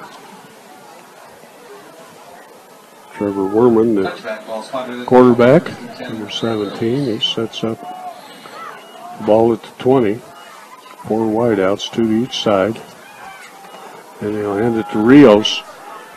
And Rios may get a little bit, but not much. He's going to be set down about the 20. Defense coming up big that time, just staying disciplined there and getting people around the ball, figuring out that Rios is the man to get the ball that time and just swarm around him and keep him from getting downfield and breaking out a big long run. Kind of an option look by Winder. He held that ball in there. Now he's back to pass, looking across the middle, and Cox on the coverage, but it's going to be a 1st and 10, I think, right at the marker. Completed pass to J.P. Beladez from Platte Valley for the referees are waving it off. It's a 1st down. Okay, 1st and 10 for Platte Valley. It's right on the 30. And about 15 seconds left here in the third period. Platte Valley headed north. I think they're going to just let the clock run out. And so we'll head to the fourth period. 38-6. Platte Valley on top of the Beet Diggers. We'll be back in a moment on 1010, KSIR, and KSIR.com. Okay, welcome back. As we'll move to the other end of the field, and Platte Valley will be in charge of the ball if we set it down at the 30-yard line.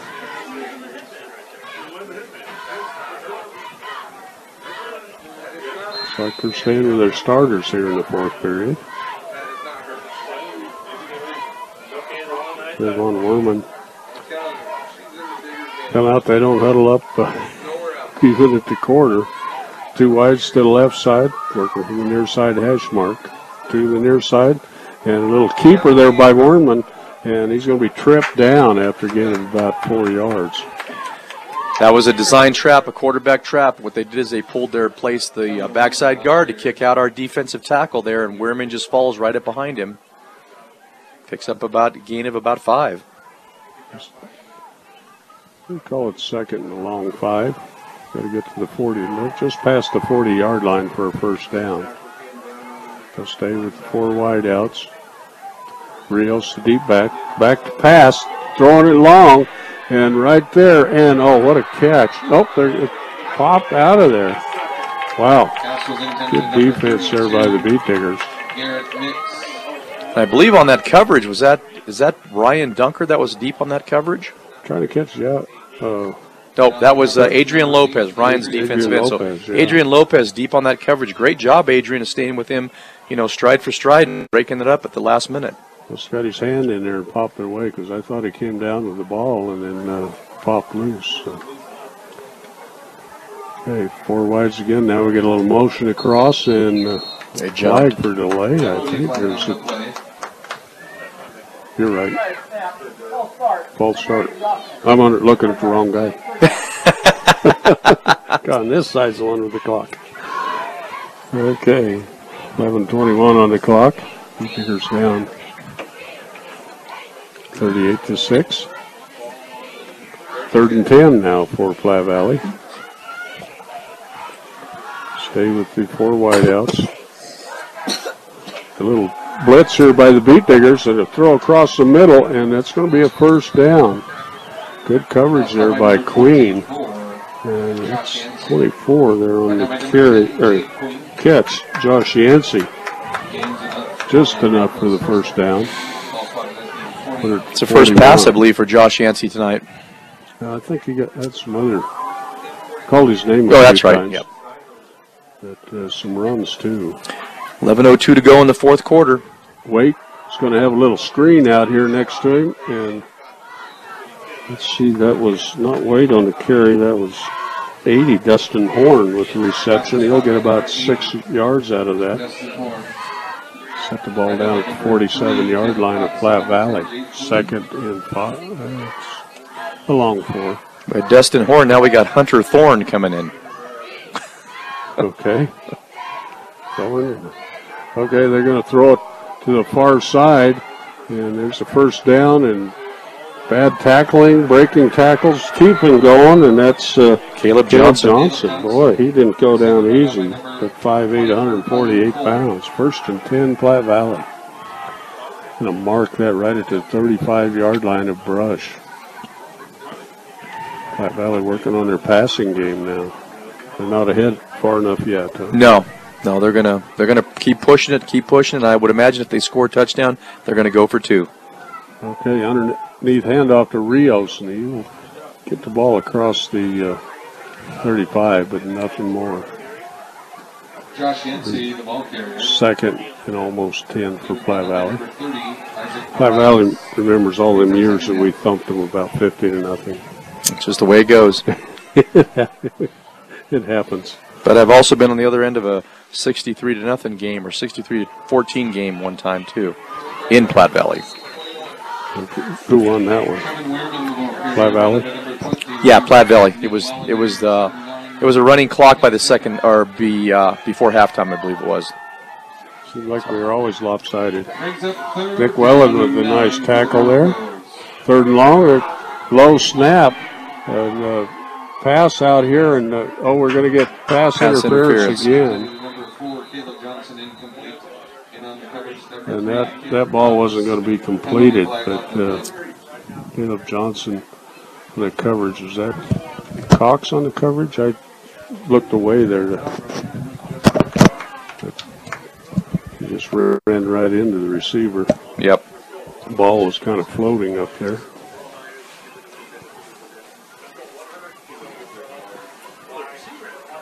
And they're marking it off. It'll be another first down for Platte Valley, and they'll move it inside the 20-yard line of the Beet Diggers, down to the 19. 9 minutes and 14 seconds in the fourth quarter. Ron Albo along with Rob Hastings from Brush Beet Digger Stadium. Rios the deep back. They'll put Waite in motion. Back to pass. They'll throw it to Waite across the way. Cox is out there, misses him. And Waite's still going. He's going to be short of the first down. He'll be just about inside the 10 across the way. Waite's got great. He's got great moves on him. He moves very well. He stays low to the ground, puts his foot in the ground, plants, and he is very shifty. If he gets out in the open field, it's going to be awful hard to contain him. He'll set it down at the 12-yard line. Of course, no huddle again. Stay with the 4 wideouts. And they'll hand it to Rios. He sidesteps a couple of tacklers and moves out to the left side. Short of the first down. The 3rd and 1 for Platte Valley. Brings up 3rd down and 1 for the Broncos. Trayvon Werman, their quarterback, is listed at 5'10". I don't think he's that big. But he's done a good job there. He's back. A little quick pass to the left side, and he's hit the shoulder pads and the face mask over there and bounced off his receiver. Boy, it's a good thing that wasn't completed, Rob, because there was lots of room for him to get downfield. That could have been a touchdown. There was only one man to beat out there, and it was Adrian Lopez. Kind of on an island out there when you talk about islands.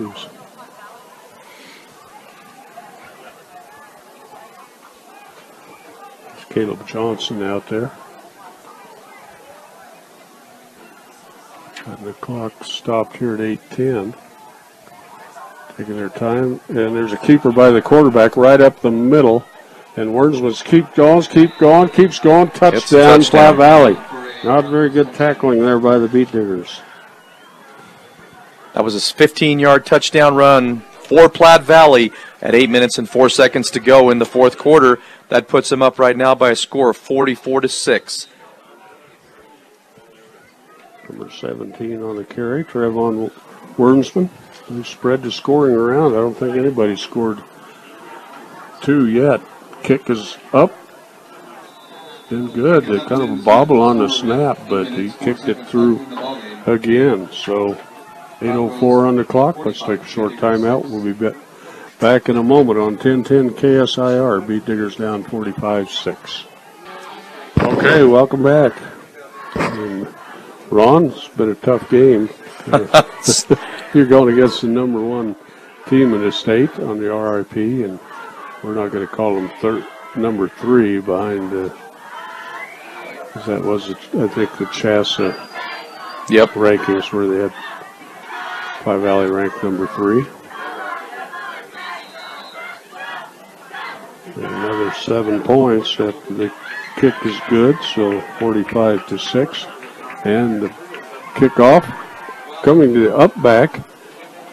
I'm not sure who's got it there, but coming up across the 20, up to the 30. Still, that was Welland. Well, the up backs are going to be hit down about the 30-yard line. So Brush will get another chance in the fourth quarter here to see if we can get that offense on track again and get downfield and score some points, put some consecutive running plays together and see if they can continue to get some more confidence here that'll carry into next week's game, the regular season finale against Fort Lupton here at Beet Digger Stadium. Beet Diggers headed north to our left.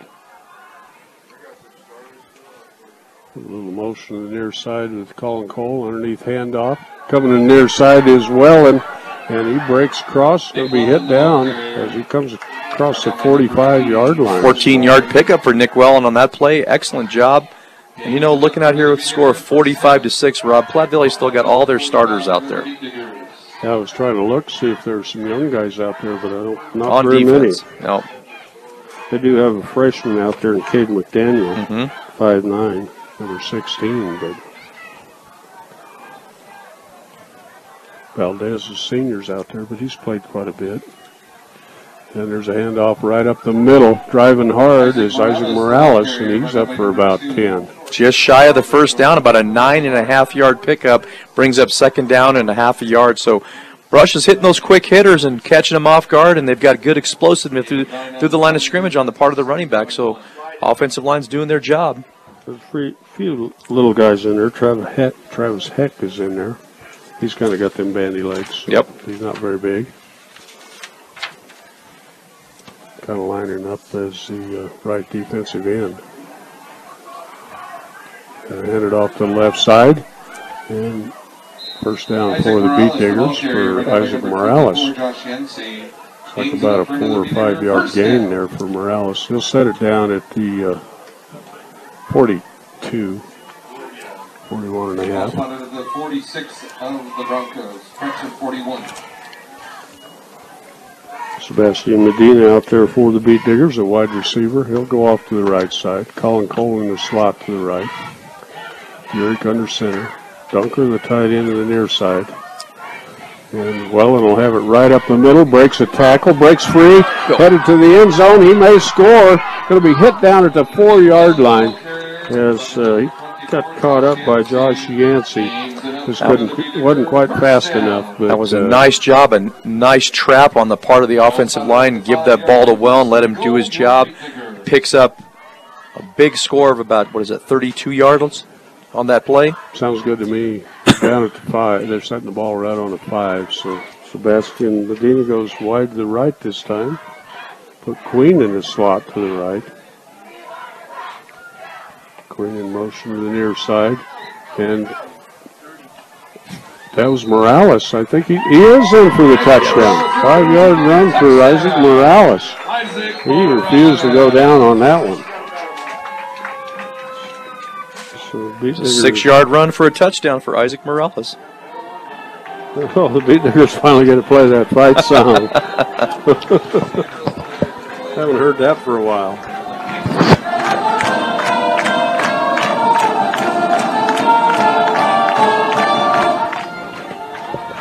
Okay, the Diggers going to go for 2. It's 45-12 now. Urick under center. And he's going to, I thought he was going to have a keeper. He passes it out to the right side. To Morales. 14.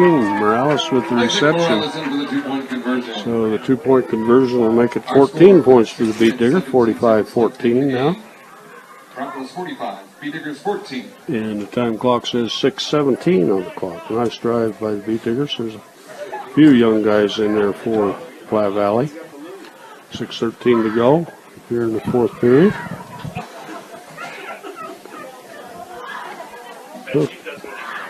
Okay, we haven't talked about State Farm Insurance. This timeout's brought to you by State Farm Insurance. When you're looking for someone to walk you through the insurance world, turn to the office of Greg Mullen and Brush.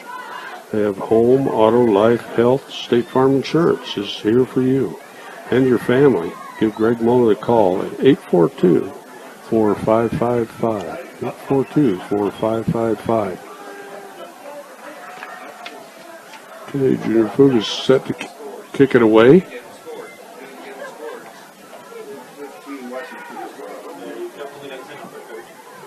Waiting for the official to give him the ball.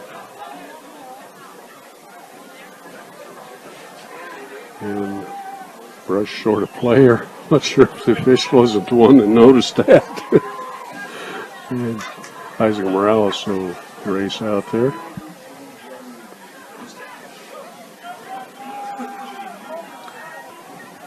The Tigers set to kick.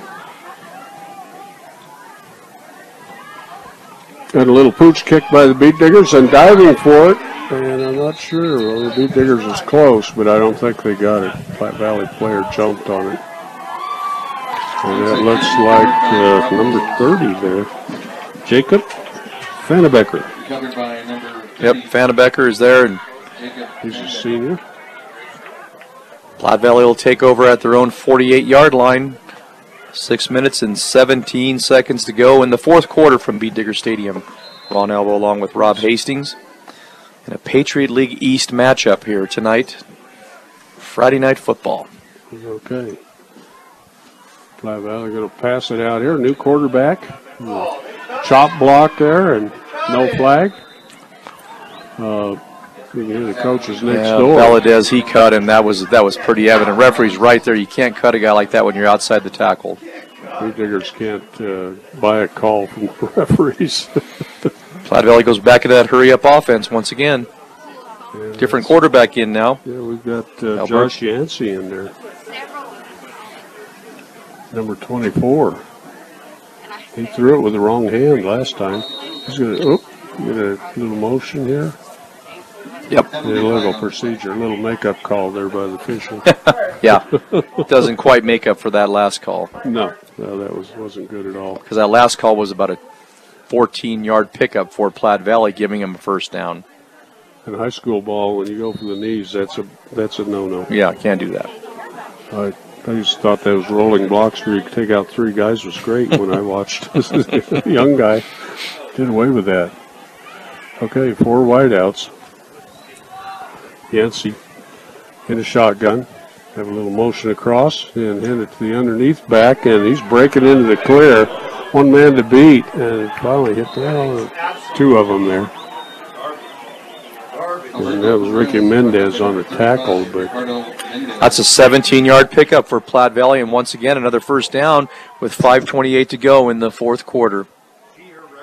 Ball set just inside the 20-yard line, 1st and 10 for Platte Valley. Yancey set in the shotgun. Beat Diggers jump a little bit. Yancey on a little pitch and out to the far side. Beat Diggers going to surround Alberto Perez. He's a running back as long as a heck of a kicker. I think I wouldn't want him out there running. No. Late in the game if you got a leg like that on the team at high school level. I'm watching the end of that play, and Ryan Dunker, who his assignment is the quarterback on option every single time, and he came up and put a hit on that quarterback, and he didn't like it, and he got up and tried to put his hands in Ryan's face, and he said, "Get out of here." 4:40 to go in the fourth quarter. Okay, Yancey on a keeper, and right there is Dunker. And Yancey trying to get a little help there. Yep. There goes backwards. A couple of big.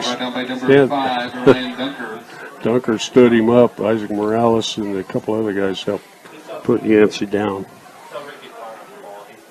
Looked like Ryan might have got the worst of that. Yeah, he was trying to strip that ball and stripping it, holding on to him until the rest of the guys came along and helped wrap him up.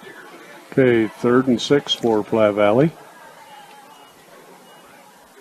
Little motion across. And Yancey's looking over here and passes it. Oh, nice pass there with that left hand. And hit out of bounds. It's going to be a first down, I think, for Eric Smith on the catch from Platte Valley. Nice left-handed pass just floated right into his hands. Be 1st and goal from Platte Valley from the 9. Clock down to 3, inside of 4 minutes to go, 3:56.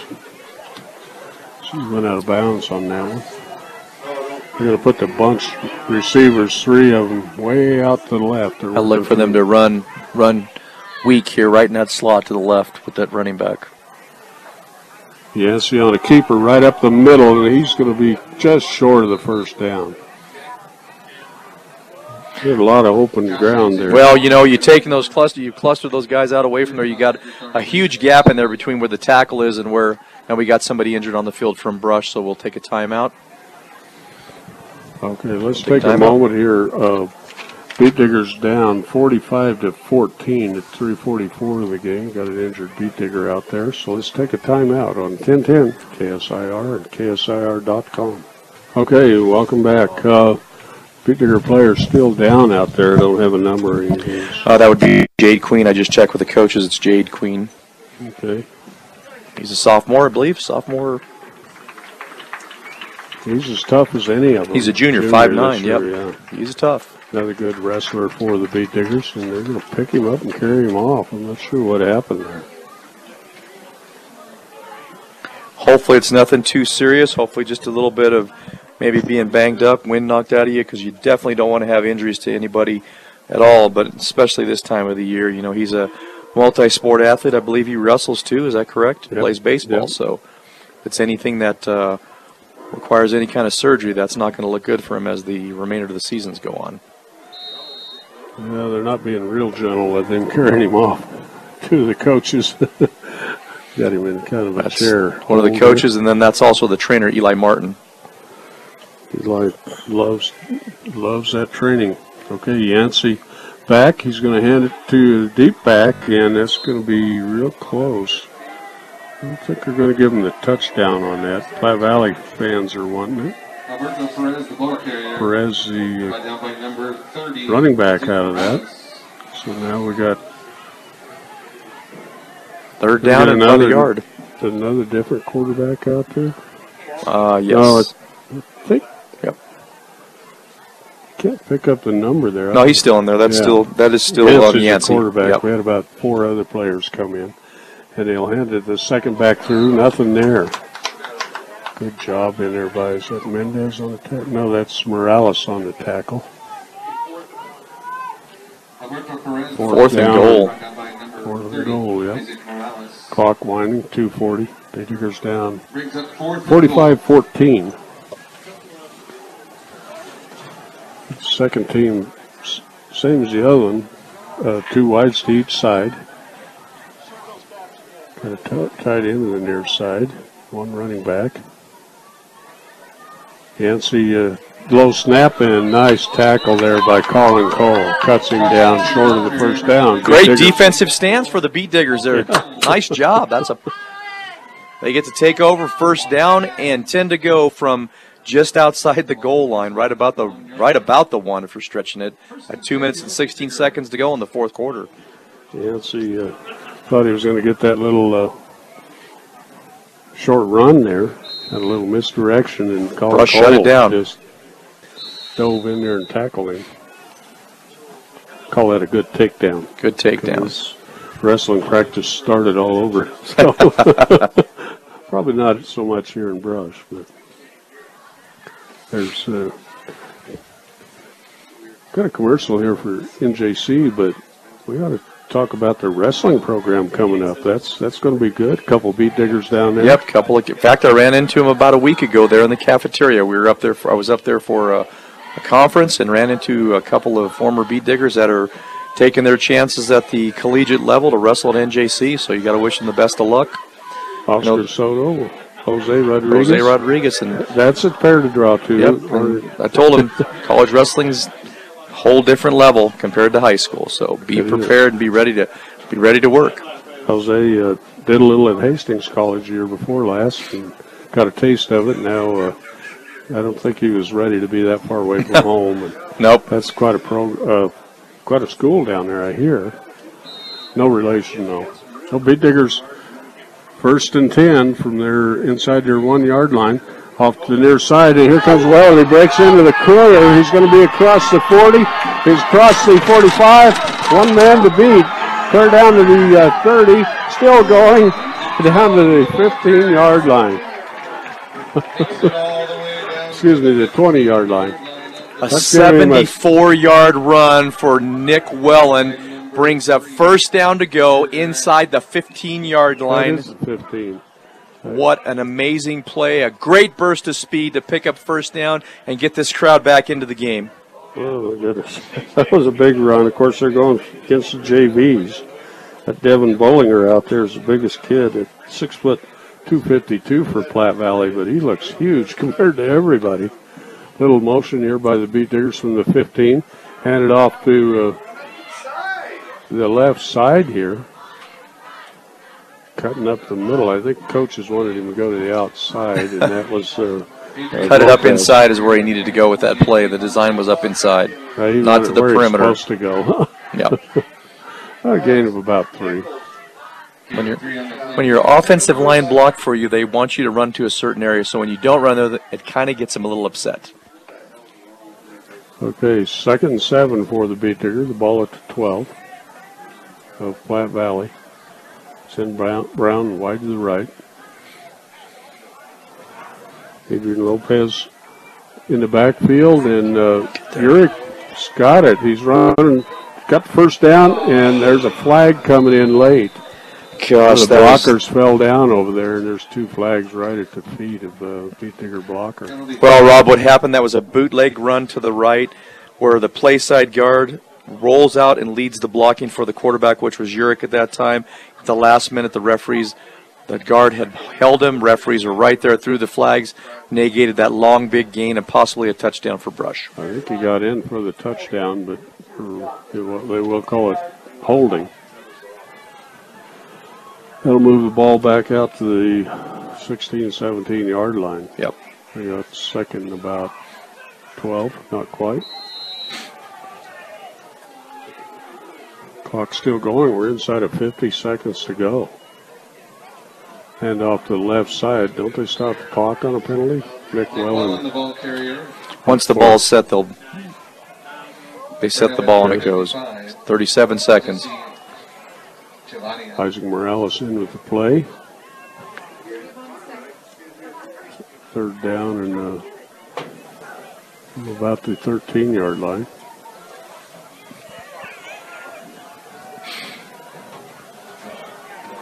Brown wide to the left side.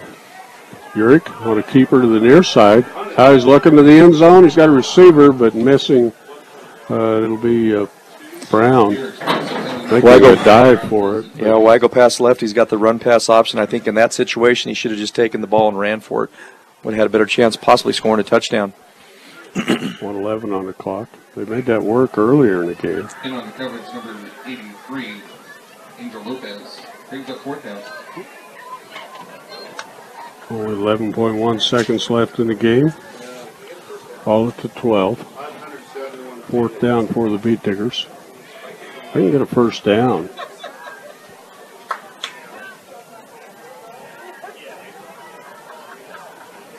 Urick under center. Straight back to pass. He's going to toss it up to Brown. Brown's in there. Good defense or double coverage. And Platte Valley will get the ball back with 6.9 seconds on the clock. And that's probably where we're going to end up here, with Platte Valley winning 45-14.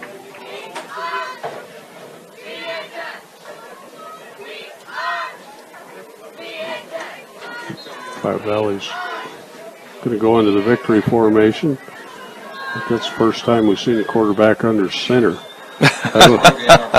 That's the only time you're going to see him under center from Platte Valley, because they typically are always in that shotgun mode. Okay, guys. Well, the ball game's over. 45-14. Platte Valley. All they're cracked up to be, I think, Ron. Well, they're a good football team, and, you know, Brush knew coming into this game they were not going to be any slouches. They were going to have to work for everything they possibly could get, and they had to hopefully limit Platte Valley opportunities where they could score and put this game out of reach. Unfortunately, it didn't go that way for Brush, and that's just something they're just going to have to, once again, take a look at the film, work through, and get this team ready to go come next week against Fort Lupton. You know, a Patriot League East showdown. Platte Valley is in the lead right now, which most likely means that they should be coming away as the Patriot League East champion this year, and you know, kind of sets them up to see what their final game of the season is. I believe they're playing. They're going to play in Weld Central. Okay, so Weld Central went back to back. They played Sterling tonight, and they played Platte Valley next week. So that's tough for Weld Central, but for Platte Valley, I mean, I'm not saying anything's a win for them, but definitely it puts them in the driver's seat with another victory and going undefeated for the season this year. And ranked number 1 on the RIP, so definitely going to help. Be in good shape headed into the playoffs. So, well, Beet Diggers going to end up Fort Lupton here next Friday at 7 o'clock. Of course, here on 1010 KSIR, and that will be a good wrap up. I don't know. Beet Diggers need a lot of help to get into the playoffs, and well, without coming away with a win tonight, pretty much means that it's not going to happen. and they just got to look to be able to close out the season on a positive note next week. See if they can get things back on track again. They had sparks here where things worked really well for them, but then once again, big plays negated those type of scenarios for them, and they were not able to come away with a victory. So they've just got to rebuild and get ready for next week. Okay, Ron, well, let's take a break. It's final score 45-14. Platte Valley over the Beet Diggers here on 1010 KSIR and KSIR.com. We'll be back in a few minutes. Okay, welcome back to Beet Digger Football on 1010 KSIR, KSIR.com, Brush Fort Morgan. Well, Ron, tough night. We had hoped for a lot better, but Platte Valley's a pretty good machine there. Yeah, and when you're playing a caliber team like that, you can't have mistakes. You've got to make sure you play pretty much mistake-free football. You got to hopefully have a couple of breaks come your way. That didn't happen for Brush tonight. And when you're looking at Platte Valley, like I said, I watched them on film. I scouted to see what they run, what their strengths are, and they were pretty loaded. They got good ball players all the way across the board, so you can't afford to make any mistakes. There were times when we were able to shut them down, minimize some of their gains, but eventually as they just keep coming at you, after a while, those things just break open, and all of a sudden it's a big gainer down the field and touchdowns, and things just kind of got out of hand. Brush was coming in off a 2-game winning streak. Lots of confidence on them. They were doing lots of good things, and they still continue to do good things just tonight. The breaks just weren't with them, and the plays didn't work out the way that they needed to. It's not like they didn't every play they call when they're looking at it, it's a play they call to be successful. And you got to execute it. And there were times when they executed. Sometimes they probably didn't execute as good as they wanted to, and that's what happened. But that's how football goes in high school and Friday nights, and you just never know. You line up, you play the game, hopefully things come out your way, you get a couple of breaks, and maybe things are a little bit different. So right now we're looking at one of the better teams in the state of Colorado in 2A classification, and if everything holds true, these guys should be some of the teams that'll be vying for the championship at the end of the year, with as well as Bayfield and Kent Denver. Once again, two powerful teams in 2A. Yeah, Platte Valley's taking care of both Sterling and Eaton, but they don't have very many other losses on their schedules, so nope. They'll probably all three make it to the playoffs. Yep, so that'll be a good match, and once again, a good representation from the Patriot League East to have those three teams in that tournament. Right now, we're joined by head coach Lance Schwint. We'll give him the headphones and turn it over to him. Hey, Rob. Hey, before we go on, I would really like to tip my hat off to Platte Valley. They did a great job. They had a great game plan. They beat us in all facets, and we'll get on with the game, too, in a little bit. But also, two things I want to say is shout out to our girls fast pitch team. They won, and now they're in the semifinals this coming up tomorrow. Out of breath. And so I want to give them a shout out. They've done a great job all year, and Tom Odell's done a great job, and just really proud of the girls. Also, give a shout out to our girls cross country team who yesterday qualified for state. So anyway, our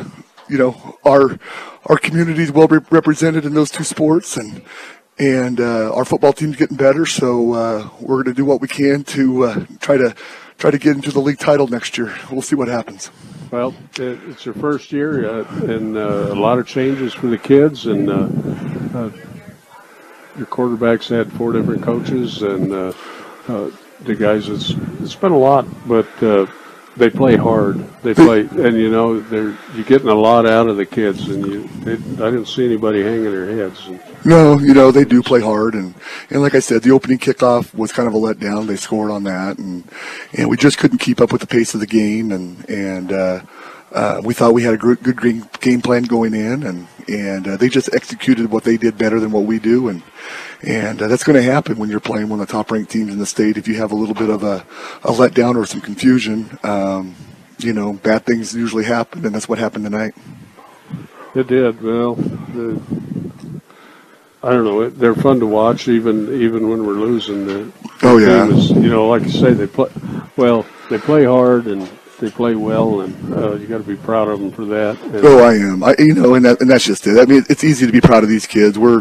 They're all great kids, and they all do so much more than just football. They're great in the community. They're great in the classroom, and I'm very proud of where we started and where we're at now. And we have one more week left in us, and we're going to give it all we got and go from there.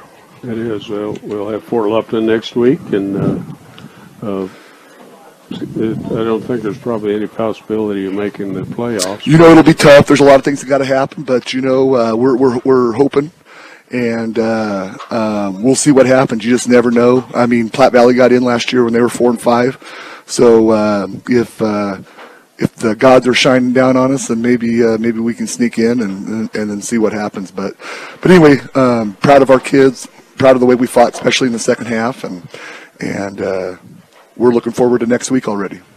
Well, it is. Okay. All right. Well, thanks a lot, Rob. Hey, and again, thanks, Coach. shout out. Hey, You. go get them. Go get them, girls fast pitch. We'll see you tomorrow. That sounds awesome, man. The cross-country team, that's great. Thanks, Coach. I'm not sure who all the girls on the cross-country team is. I think one of the NoHost girls is. Well, we've there. got Ashley Anohos, you've got Jordan Kendrick, Maddie Sawyer, Emma Stone, a freshman, Angelis Medina, and Alicia Dory. I believe those are the girls that are part of the team that qualified for the state cross-country meet. Great job. Cross-country is one of those sports. It's an individual sport, but you also score as a team. And so 2 of the girls I know scored. They were qualified individually. Now they had to wait for the rest of the race, as the race finished up, for the other 3 girls to get in there in the top 15. Once they got inside there, that assured that the team itself would score enough score in order to qualify, so the whole team could go to the cross-country state meet. And that's a great opportunity for those girls to get in there. Also really good for those seniors on that team, Ashley Anohos being a senior, being able to run the state cross-country meet once again this year. So best of luck to them. And like Coach said, once again, best of luck to our softball team for an outstanding season. Tom Holt, let's just keep on rolling along. Hopefully gets himself another win and gets into the championship come Saturday afternoon. So That's great, and that's up at Aurora. that's at Aurora Sports Complex, yep. Tomorrow, And, so. like we said, not much more can be said other than what Coach Schwent told us. They came prepared. They came to give them a game. Things just didn't work out that way. And, there's not a whole heck of a lot you can do other than just put this one beside you, get ready for Fort Lupton, and try to finish on a strong note and build upon the future of Brush Beet Digger football. Please be, rest assured out there, Beet Digger fans, this team is on the mend. This program's on the mend. Things are going up for them. Things are looking good. I know the talent that's down below that's coming up to the ranks in the high school, and it's definitely promising. So we're going to be back in the thick of it again in a couple of years now that these guys understand what is expected of them, and everybody down below is excited to be Beet Diggers. So I'm looking forward to lots of good things coming in the next couple of years. Okay, it's great, and we got playoff action. It may not be with the football team, but softball team is coming out of their division number 1. So yep, they're in the state tournament right now. So that's awesome. Well, looking at the RIP, Platte Valley's first. I don't think we'll even worry with the scoring. Sterling there in 6th, Eaton down at 16, and Valley at 18. So only the top 16 make it, but they're 4 out of this. Well, looking at this tournament, it's going to be I think it's going to be an interesting tournament, depending on who gets in there. But if you take a look at that, once again, Platte Valley from the Patriot League is going to be good representation. So we look forward to that. Kent Denver, we know, is always tough. Bayfield's always tough. So we'll wait and see as the season wraps up and watch the brackets and go from there and, maybe put a few dollars here and there on a pool and see who we think is going to win it. You never know. Can you do that on high school ball? You can, I don't know, you probably could if you wanted to. Down at the donut shop. Down at the donut shop. They do that a lot at the donut shop. So anyway, Okay. It's been once again a fun night tonight. We've enjoyed it from Beet Digger Stadium. Brush comes away with a loss by a score of 45-14. Platte Valley comes away and keeps their undefeated season alive. Okay, good luck to Platte Valley, and, of course, love our Diggers. Love them. Thanks a lot, Ron. Thanks to Rose and all our great sponsors. So we'll wrap it up from here, 45-14. Beet Diggers on the short end of the stick, the Platte Valley Broncos. So we'll wish them well on their quest for a state championship. Maybe we can meet them again. All the things fell just right. So we'll say good night from the Diggers Stadium. as we're in the Frank Mercer Memorial press box here. Always get chills thinking about Frank up here. He started announcing in 1949, and Paul Acosta's taken over for him, doing a great job. And so, folks, we'll say goodnight from Brush. They lose 45-14 here on 1010 KSIR and KSIR.com.